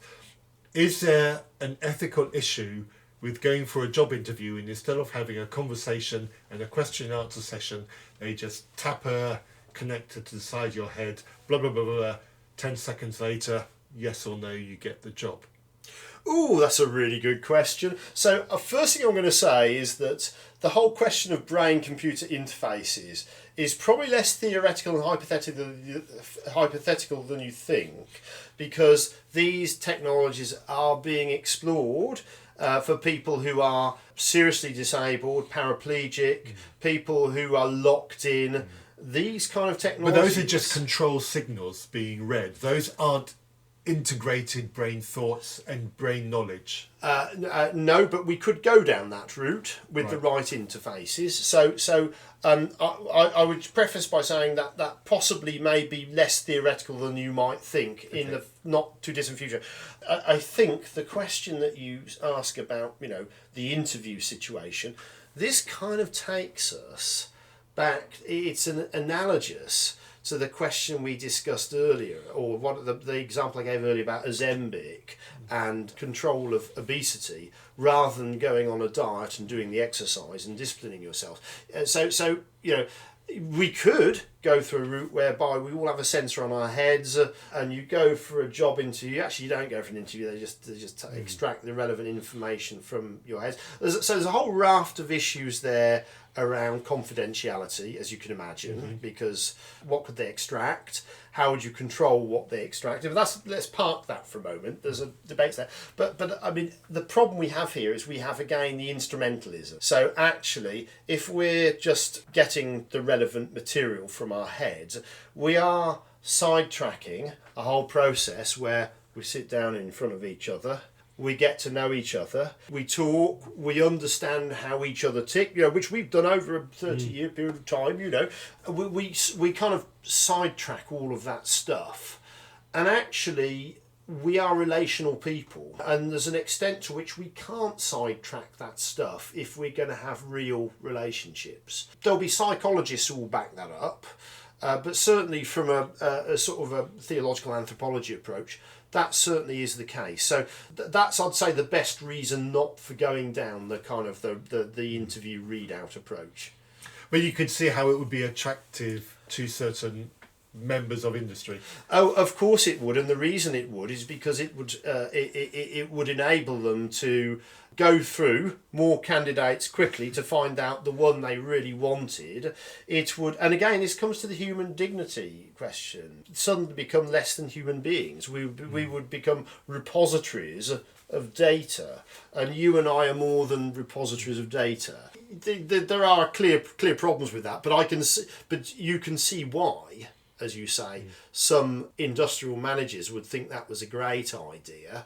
But then, of course, we're then on the thin end of the wedge of the corporates deciding, who does what, who is allowed to do what, who has what power, who lives longest, etc., etc. So we're then into very much a utilitarian world, and we're seen just as commodities. Yeah, it would make dating apps very interesting. That's for certain. It would make dating apps very interesting indeed. Let's not go to that. No, that's another matter. But to say this whole question of brain reading is an interesting one, because the problem we have, the issue we have at the moment is that, what's inside, I call it in my publications the sovereignty of the skull. What we have inside our head, we have control over. And I'm short of a situation where, you were tortured by the Stasi and made to reveal what's in your mind. The fact is we can choose what we disclose and what we don't. And actually that's really important to have a democratic society, and one where we can have freedom of expression. As soon as there's anything that would enable information to be removed from our brain automatically or without our consent, would change the whole ballpark with that in terms of how we function in society. That's very true. I think what would happen, and again, this is me using my inferior knowledge and my inferior thoughts, is that the brain being what it is and being the analog nature by which it works, I think those more personal, those more intimate parts of our brain and our thought processes, I think they'll be harder to reach than we realise. I agree. I think they will be. I think there's a lot we don't understand about that yet. And people who advocate a mind uploading scenario, I think they make too ready analogy between the human brain and a computer. And actually it's not that straightforward. No, I agree. And we're seeing some of that already with the way that some people think AI can do what we can do, but there are many vital ways in which it can't. And of course, people have often espoused the mind uploading scenario because if you like, it fits a modernist stereotype. We are just repositories of information and no more than that, which is a very reductionist view. Yes, I have been guilty of using the brain as a computer analogy before. It's simplistic. I think it is simplistic and it's easy to use in a sense. Yes, so, it is. It certainly makes sense in some scenarios, but you're absolutely right, and we should pause and make that absolute point here. The brain, in the analog nature that it is not truly and not accurately analogous to a computer. Yes, indeed. There are ways in which you can draw comparisons, but it is way more complicated than that. Yeah. Right. We agree again, Steve. This is absolutely shocking. There's probably a few things here that we will agree on, because the thing is, a lot of these questions around transhumanism Well, there's the human. There's the so the clue is in the fact that part of the word is humanism, Yes. and actually, I think most well-adjusted, progressive, and open-thinking Christians will agree on various issues around what is humane with people of goodwill, whatever their beliefs. Yeah. So I'm not surprised. There's a bit of we probably agree on some of these issues. There are some more things from the information that you sent me that I'd like to bring up, Yeah, but please do. before I get to those, I'd like to do a quick sidestep to a different subject matter, and then we'll return to your book and your exciting. material. Yeah, Right. I have not given Steve a heads up on what I'm about to talk to him about, so this is going to be interesting. Listeners, this is Matthew. This is Still Unbelievable. We're around about 2 hours in. There will be some editing, so it'll be before 2 hours by the time you hear this bit of the podcast. I'm talking with my old friend Stephen Goundrey-Smith about his work and the things that he does around the area of transhumanism. Steve is a Christian. Steve is an old friend of mine, as I've already said, and he thinks about this kind of thing far more deeply than any human has a right to. But as you can hear, he's actually quite interesting in the way that he talks about it. So the sidetrack I'd like to drop onto just briefly is probably the polar opposite of transhumanism. There is a movement whose name escapes me, and I'm hoping you'll be able to tell me what it is, who thinks that actually this world, this planet, will be better off if we removed humans from it. Is it neo-humanism, neonatalism, something like that? Whatever the word is, check in the show notes. I'll have found it by the time we get there. What voice do they have in this conversation, and do they have a point? This is Matthew jumping in on the edit. It's antinatalism, and check the show notes for a link. Ooh, right, I know. I think I've vaguely heard of this movement. I don't know much about them. So this is a group of people, a movement that thinks that humanity is positively bad for the planet. Yes. Is that what we're saying? Basically, yes. Right. Okay. Yeah. So this strand of thought has been rattling around for a while. There was a famous paper written in 1967 by someone called Lynn White, who called the Religious Roots of Our Ecologic Crisis, and basically saying that the reason we are in the situation we are in with the climate crisis and ecology is because humanity has absolutely trashed the planet, and humanity has absolutely trashed the planet because of this Christian idea of subduing the creation being interpreted as dominating over it and exploiting it. So a very influential paper, and I expect some of these people think in terms of that paper and obviously take a similar view that actually human culture has imposed an awful lot on the biosphere in many ways. I guess the danger with that kind of view is, so firstly, from a Christian perspective, I don't agree with that. I have a view of humanity being made in the image of God. So I think, regardless of how we might think about how we evolved, I think we have a specific role. So I can't agree with that. I think it's important that we're here, but we need to get it right. And I think the danger of people in that group is that if they fed their ideas into, the supercomputer that will control everything in 2100, is that the supercomputer was saying, oh, yes, humanity is a bad thing, and press the nerve gas button and we're all dead. So anyway, there's my thoughts on that. While you were talking, I did do a quick Google on my phone, and there is a movement called the Voluntary Human Extinction Movement, but there is human extinction. There is a single word that describes it. I didn't find it. I will. I'd be interested to know more about that myself. Check the show notes, listeners. Yeah, I will try and find it, and I'll put a link to it in the show notes, because I know there is a philosophy that's geared around this. It's just a escaping really me at the good moment. question, though, because of course there's a lot of kind of Christian angst around this, because as I say, on the one hand, many Christians, the standard Christian doctrine is we're made in the image of God, we have a special role in the world, and I see that personally in terms of our vocation to make the world a better place with technology if we have to. The other side of it is that there will be some Christians out there who will be, well, we're such sinners, we're so terrible, we've absolutely messed up. How on earth can we make it right? So I think there will be different reactions to that from a religious perspective. So Yeah, I'll just put that probably. out there. Yeah, I can't imagine that there are many Christians who would be enthusiastic about the idea at all. I don't think there would be, no. But I think some of them would think, anyway. There was a question which I asked half hypothetically, mostly hypothetical, and I wasn't genuinely serious, but I think it's a serious question to ask, and this helps me get back onto track to your material.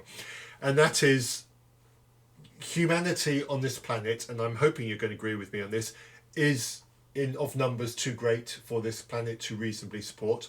Humanity is in grave danger, if it hasn't already done so, of being overpopulated on this planet, or populated to realms that is unreasonably high and should be reduced. Maybe the COVID pandemic was an opportunity that we've missed to let humanity naturally be radically reduced. Oh, that's an interesting question. So, I've heard it reported by the likes of the World Trade Organization that actually we have enough to feed this planet. We just don't have it evenly distributed. So that's one view. I think there's evidence either way on that. I'm not going to go into a massive amount of detail on that.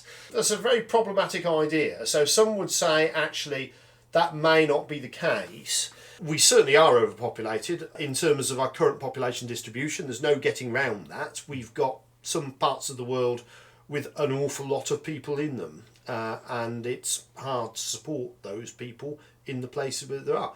I think it's very difficult to say that COVID should have been allowed to run its course. I think that's a very controversial view. Agreed. I'm not sure I would agree with it, if I'm honest. But certainly I would agree with you that as we currently stand with our current demographic situation and distribution in this world, we do have an overpopulation problem, yes. Okay.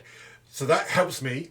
The word ethics, the word ethics and ethical behaviour comes straight into that, and obviously the question of whether or not allowing COVID to run riot through the human population and do what it will is definitely an ethical question, given that we have, and given the technology that we have available to us to stop that happening, and largely we did.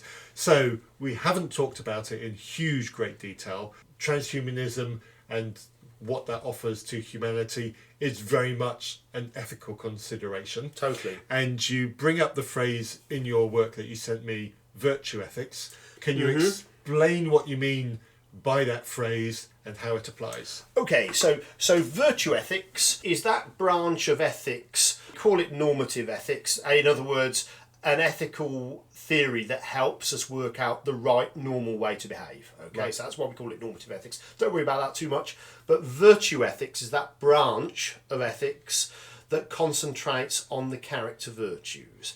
So it's one of the oldest and most noblest forms of ethics, because of course it started off with Plato and Aristotle in ancient Greece, saying that we could all cultivate virtues. And that our virtues enabled us to live a good life in this world, a good civic life in relationship to all the people around us. So, and they would talk about, so virtues are things like courage, kindness, generosity. All of these are virtues. Now, the classical model from the likes of Aristotle and Plato, etc., is that we can cultivate these, that these are things that we can behave in a way that grows these virtues. Now, this is a little bit trickier from a Christian perspective, because we have to ask where they come from. Where does this good stuff in our lives come from? Some Christian thinkers, and I'm one of them, will say it's about the Holy Spirit. So actually virtues is entirely the idea of having these, a series of characteristics that form us as a person, is an entirely consistent with Christian thinking about morality and living a good life.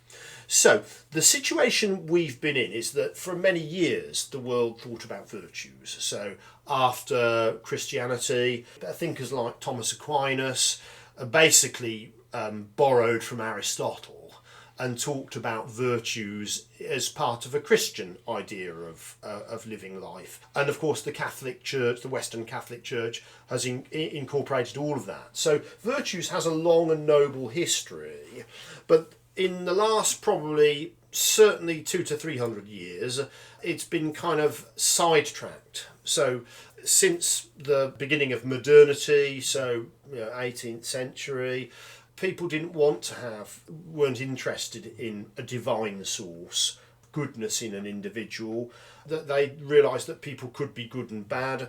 They wanted a different approach of how to do ethics in community, and that's when utilitarianism came up. So the greatest good for the greatest number, you're then not reliant on theories that are metaphysical for deciding on what is good or bad. Okay, and utilitarianism obviously has gained emphasis over the last, since the early modern era in late 1700s, 1800s basically.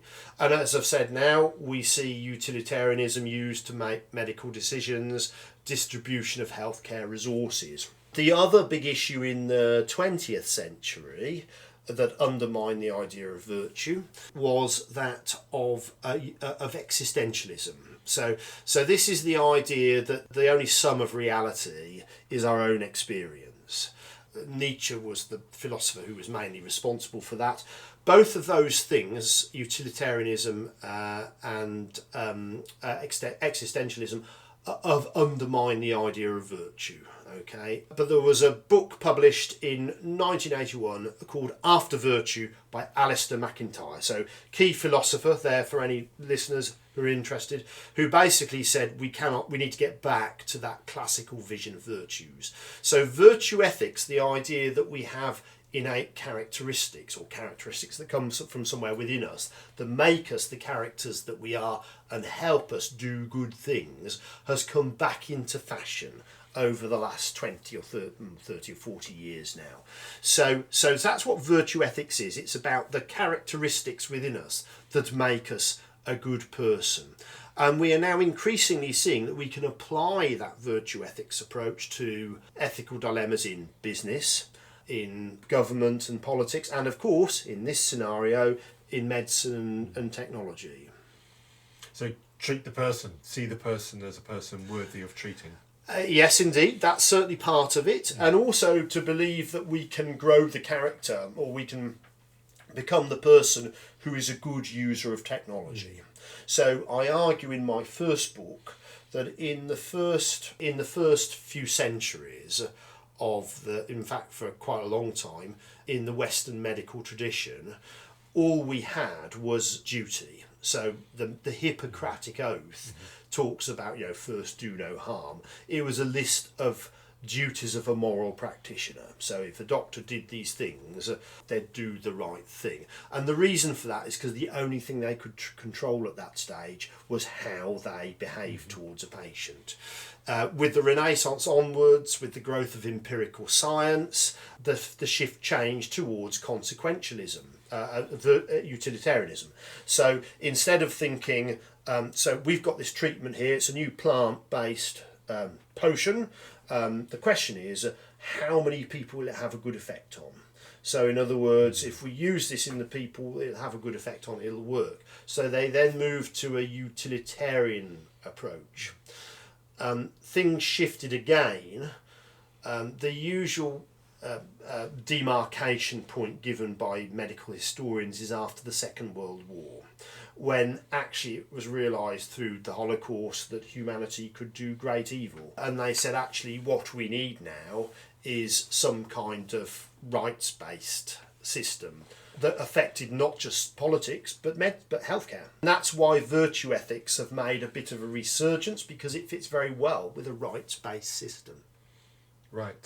So I've blown you with blown your mind with lots of stuff there, but the quick answer is that virtue ethics are really important in all areas of life, because we all rely as human agents on being virtuous, having good characteristics to do good things. Okay. So, and that applies to medicine as well, and that applies to the practitioner, the one who does the medicine, and the one who is the receiver of that.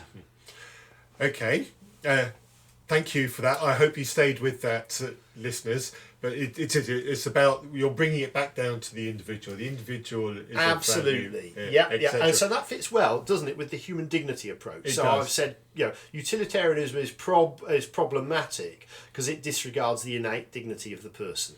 Virtues fits really well with that. Okay.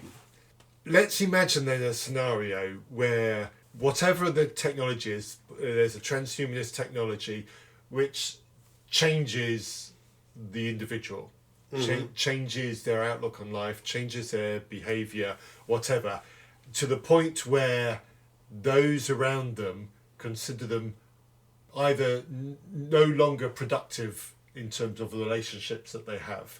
Have they now lost their virtue? Have they now lost their dignity? Are they now no longer worthy of further treatment?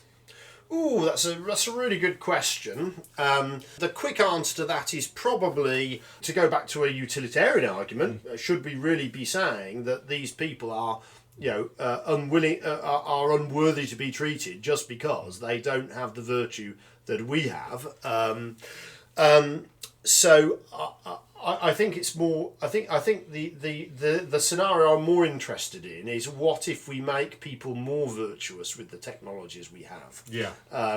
So yes, I think if a technology, I'm just thinking this is a slight interesting one which I hadn't considered, but I think if the technology made people to lose their virtues, I think they would become oppressed. I think they would become non-people and therefore subject to oppression. So I think you could end up with a reverse situation there of people being converted into, as the Nazi ideology called Untermensch, because they were, they were devirtued basically. So I think the interesting scenario is whether you can make individuals or society better with technology, with mind enhancing or morality enhancing technology. Okay. Thank you, Steve. There's a few more questions I want to rattle through before I wind up. I am watching your time. Yeah, no, that's fine. Don't worry. I've kept you talking. You have. you have, Steve. I did, for the benefit of the listeners, before Steve and I started this, we did have a conversation about timing. And I said 2 hours roundabout, but I did accurately predict that Steve and I would go for longer than 2 hours, because that is the nature of our friendship, and that is the nature of how we can keep each other going. And he wasn't wrong. Of course I wasn't wrong. Of course I wasn't wrong. So let's go back to the brain implant, because that's the most fun area to be. Let's just be honest about this. Yeah. Let's imagine a scenario where it's not just a brain implant that enables a person to be human. It's a brain implant which is programmable, because that's what it is. It's a technology. So this individual can make themselves more aggressive for a sporting environment, for a battlefield environment, for a negotiating environment, which suits that, and then turn that down and make them more pro-social, or more romantic for when they arrive back home, etc., for a particular day of the year and a specific purchase is required, that kind of thing. So they can change their personality according to this scenario where they're in. Are we still being ethical? This is a whole question that's already been explored with the use of Prozac antidepressants, what we call the selective serotonin reuptake inhibitors, as cosmetic psychopharmacology. So there was a very influential book. This is Steve using his pharmaceutical knowledge, just to remind you, listeners. Yeah, so it borders on this because there was a book released in the 1990s by a guy called Peter Kramer, who realised that actually with these antidepressants you couldn't just treat depression. What you could do is enhance people's personalities. So this is relevant, you see what I mean? And basically what he found is exactly that actually you could use Prozac not just to make people not depressed, but you gave them the right dose if they had what they called soft signs of depression, mild depression. You gave them the right dose, they could be more, people would report being more assertive in business situations. They would feel more pro-social in social situations. They would feel less timid, when they went to a party and had to socialise. Some people find that really hard. I don't, you don't, with that kind of people, but some people do find that quite hard. And actually it would help them in that kind of situation as well. So personality enhancement, and these medicines have been used by that. So in a sense, any sort of future biomedical developments would be looking at that kind of same argument, basically. Okay. And the big ethical question around that is, we might think all of these are good things, and I've described scenarios where they are probably helpful characteristics, but it's contextual, isn't it? So if you gave someone a Prozac antidepressant in a situation where it might alert them but they would have to stay calm, then actually it probably would not be beneficial. And the other issue is which many of the kind of philosophers in this area debate, is authenticity. You know, if we are the new, better than, well, me, because I'm on Prozac, am I still me? Or you know, am I the authentic me? Okay, that's quite debatable, okay, because we could say that authenticity is around, again, contextual. So I think if I were to, I mean, you've known me for many years, if I were to take a drug that would make me markedly different, you would know I wasn't authentic, and that would impinge on our relationship. But it might not in a different situation. So, but authenticity is a big issue there, and that's a big ethically debatable issue. One of the problems we have again in this area is that you can give people these kind of things for medical reasons, and it has a non-medical side effect. The quick answer to that is yes, there are ethical issues. It's typically around authenticity and whether we really are ourselves. One could make the point that every social situation, we are basically conforming to what is expected. We're putting on the mask us. of the situation, aren't we? Absolutely. So there are gradients of inauthenticity. The question really isn't, am I being authentic? The question is really, is my how level inauthentic am I being in this situation? Yes. Absolutely. And that's why that makes it ethically tricky, because in some situations you may be true to your authentic self, but in other situations you may be pulling off a great deception because you are not the person that you would normally be in that situation. You've got to look at individual situations. And as we've been saying all the way along, it's multiple shades of grey. This is dirty water, it's not a clear-cut line. Yeah, indeed so, right. Yes. The last thing I wanted to bring up before we get on to the final question and the wind down is you brought up a really interesting point in the material you sent me, and that was the story of hell. And about the relation, and because you mentioned earlier about, can we use transhumanism to live forever, and you said that would be as unattractive as being in eternal conscious torment. Would you like to flesh that out for my listeners? Yeah, it's probably desperate to hear your answer. Right, okay, absolutely. So I'm going to give you a little bit of theological background on this before. So the doctrine of conditional immortality arose in the 19th century, and the reason for that is that at the time we were living in what at the time was felt to be a progressive world. No one liked the idea of hell as eternal conscious punishment anymore. They didn't say there was prison reform at the time. People were not punished with long periods of time in prison like they were before. There was greater justice. There was a liberal optimism that society was changing with technology and so on and so forth. So, but as well as that, a number of scholars looked at the biblical picture of hell, and they realised that this view of an eternal conscious torment that was separate to heaven was just untenable, because the Christian vision is that God will eventually be all in all. How could God be all in all if there was this rubbish dump that was separate to heaven where all the bad people went? So basically they came up with this doctrine of conditional immortality. The death of Jesus enabled people to achieve immortality, whereas those who weren't in Christ would simply just cease to exist. And it was seen as a more humane approach than consigning unbelievers to hell as an eternal conscious punishment. And it's seen as more just, and there's lots of theological answers I won't go into. This idea of conditional immortality became of interest to me because it helped us think about the nature of immortality. So obviously the Christian view of immortality is ultimate life with God now and at the end, where we grow into the full presence of God and become united with God. We become in union with God. We participate in the nature of God. So again, it's huge amounts of theology there. Basically, this idea of immortality, that's what the Christian view is. But of course, that's very different to the view of immortality that transhumanism presents, which sees it as a very much a biologically based immortality, where we live in highly extended in bodies that are made highly durable with extreme life extension.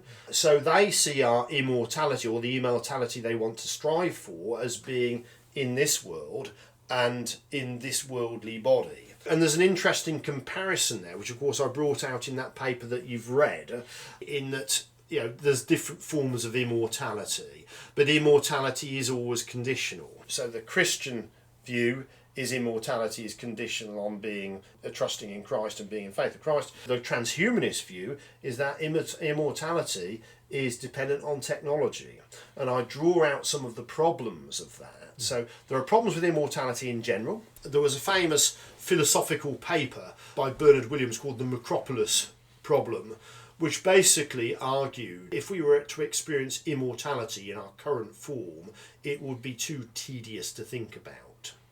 And then thinkers like Martha Nussbaum talk about how if we were immortal, then actually all the value systems we have in our world, which are often based on finitude and the fact that we do move on and things change, would all disappear. And we'd suddenly lose a lot of the values that we had. So, and in that paper, as you saw, I argued that actually the life that we would have as technically immortal through transhumanist technologies would probably not be a life worth living. Thank you for that, Steve. I did like that answer, and I liked the way that you unpacked it in the paper, and I'm pretty much inclined to agree. There is something that I think diminishes life if life goes on forever. The life that is short, life that is finite, feels to me like life that is of more value. Absolutely, yeah. No, I think so. From a Christian perspective, I have the hope of heaven and a hope of something more than this life, but I think that having to have that finitude in human terms is really important. Yes, absolutely. I think it is. I think it makes us human. Indeed it does, yeah, absolutely. And on that bombshell, to quote some unmentionable, so Steve, thank you so much. I've really enjoyed this conversation. It's been fab. Thank you very much. I really hope, listeners, you've enjoyed that. All that leaves now is my usual final question. Do you have a favourite Bible character? I do, and it's Paul, St. Paul. And now, Paul gets a lot of bad press because people say, he's misogynistic, he doesn't like women, he's an awkward sod. But what's good about Paul is that he's an eminent example of human transformation ability. So that's a big word, which I just made up just now. But basically, this is a guy who goes from being a lawyer from Tarsus and a rabbi who's argumentative, pedantic, pernickety, and he has this enormously powerful experience with God, and then becomes the Apostle Paul, whose arguments against the various different groups of pagans and philosophers across the Mediterranean world helped to build the Christian church. But he's still the same guy. He's still got the same characteristics. But they've gone from being something that he's directed towards something that I regard as not a good thing, that he's gone towards directing those towards the good and the ultimate good, which is God. So Paul's my favourite character because, he's a transformed man, and yet in many respects he isn't, and yet the characteristics that he had are now used for a better purpose. So there we go. The original transhumanist. That's a really good point. Absolutely, the original transhumanist. Absolutely, yes. You're not allowed to use that, listeners. I got there first. Very good. Thank you so much, Matt. It's been a good session. It has been great. Let's go and drink some more cider. And until next time, be reasonable. Thank you, Steve. Thank you. Really, had a really good time. That was good, wasn't it? Yeah, it was good. I'm trying to find.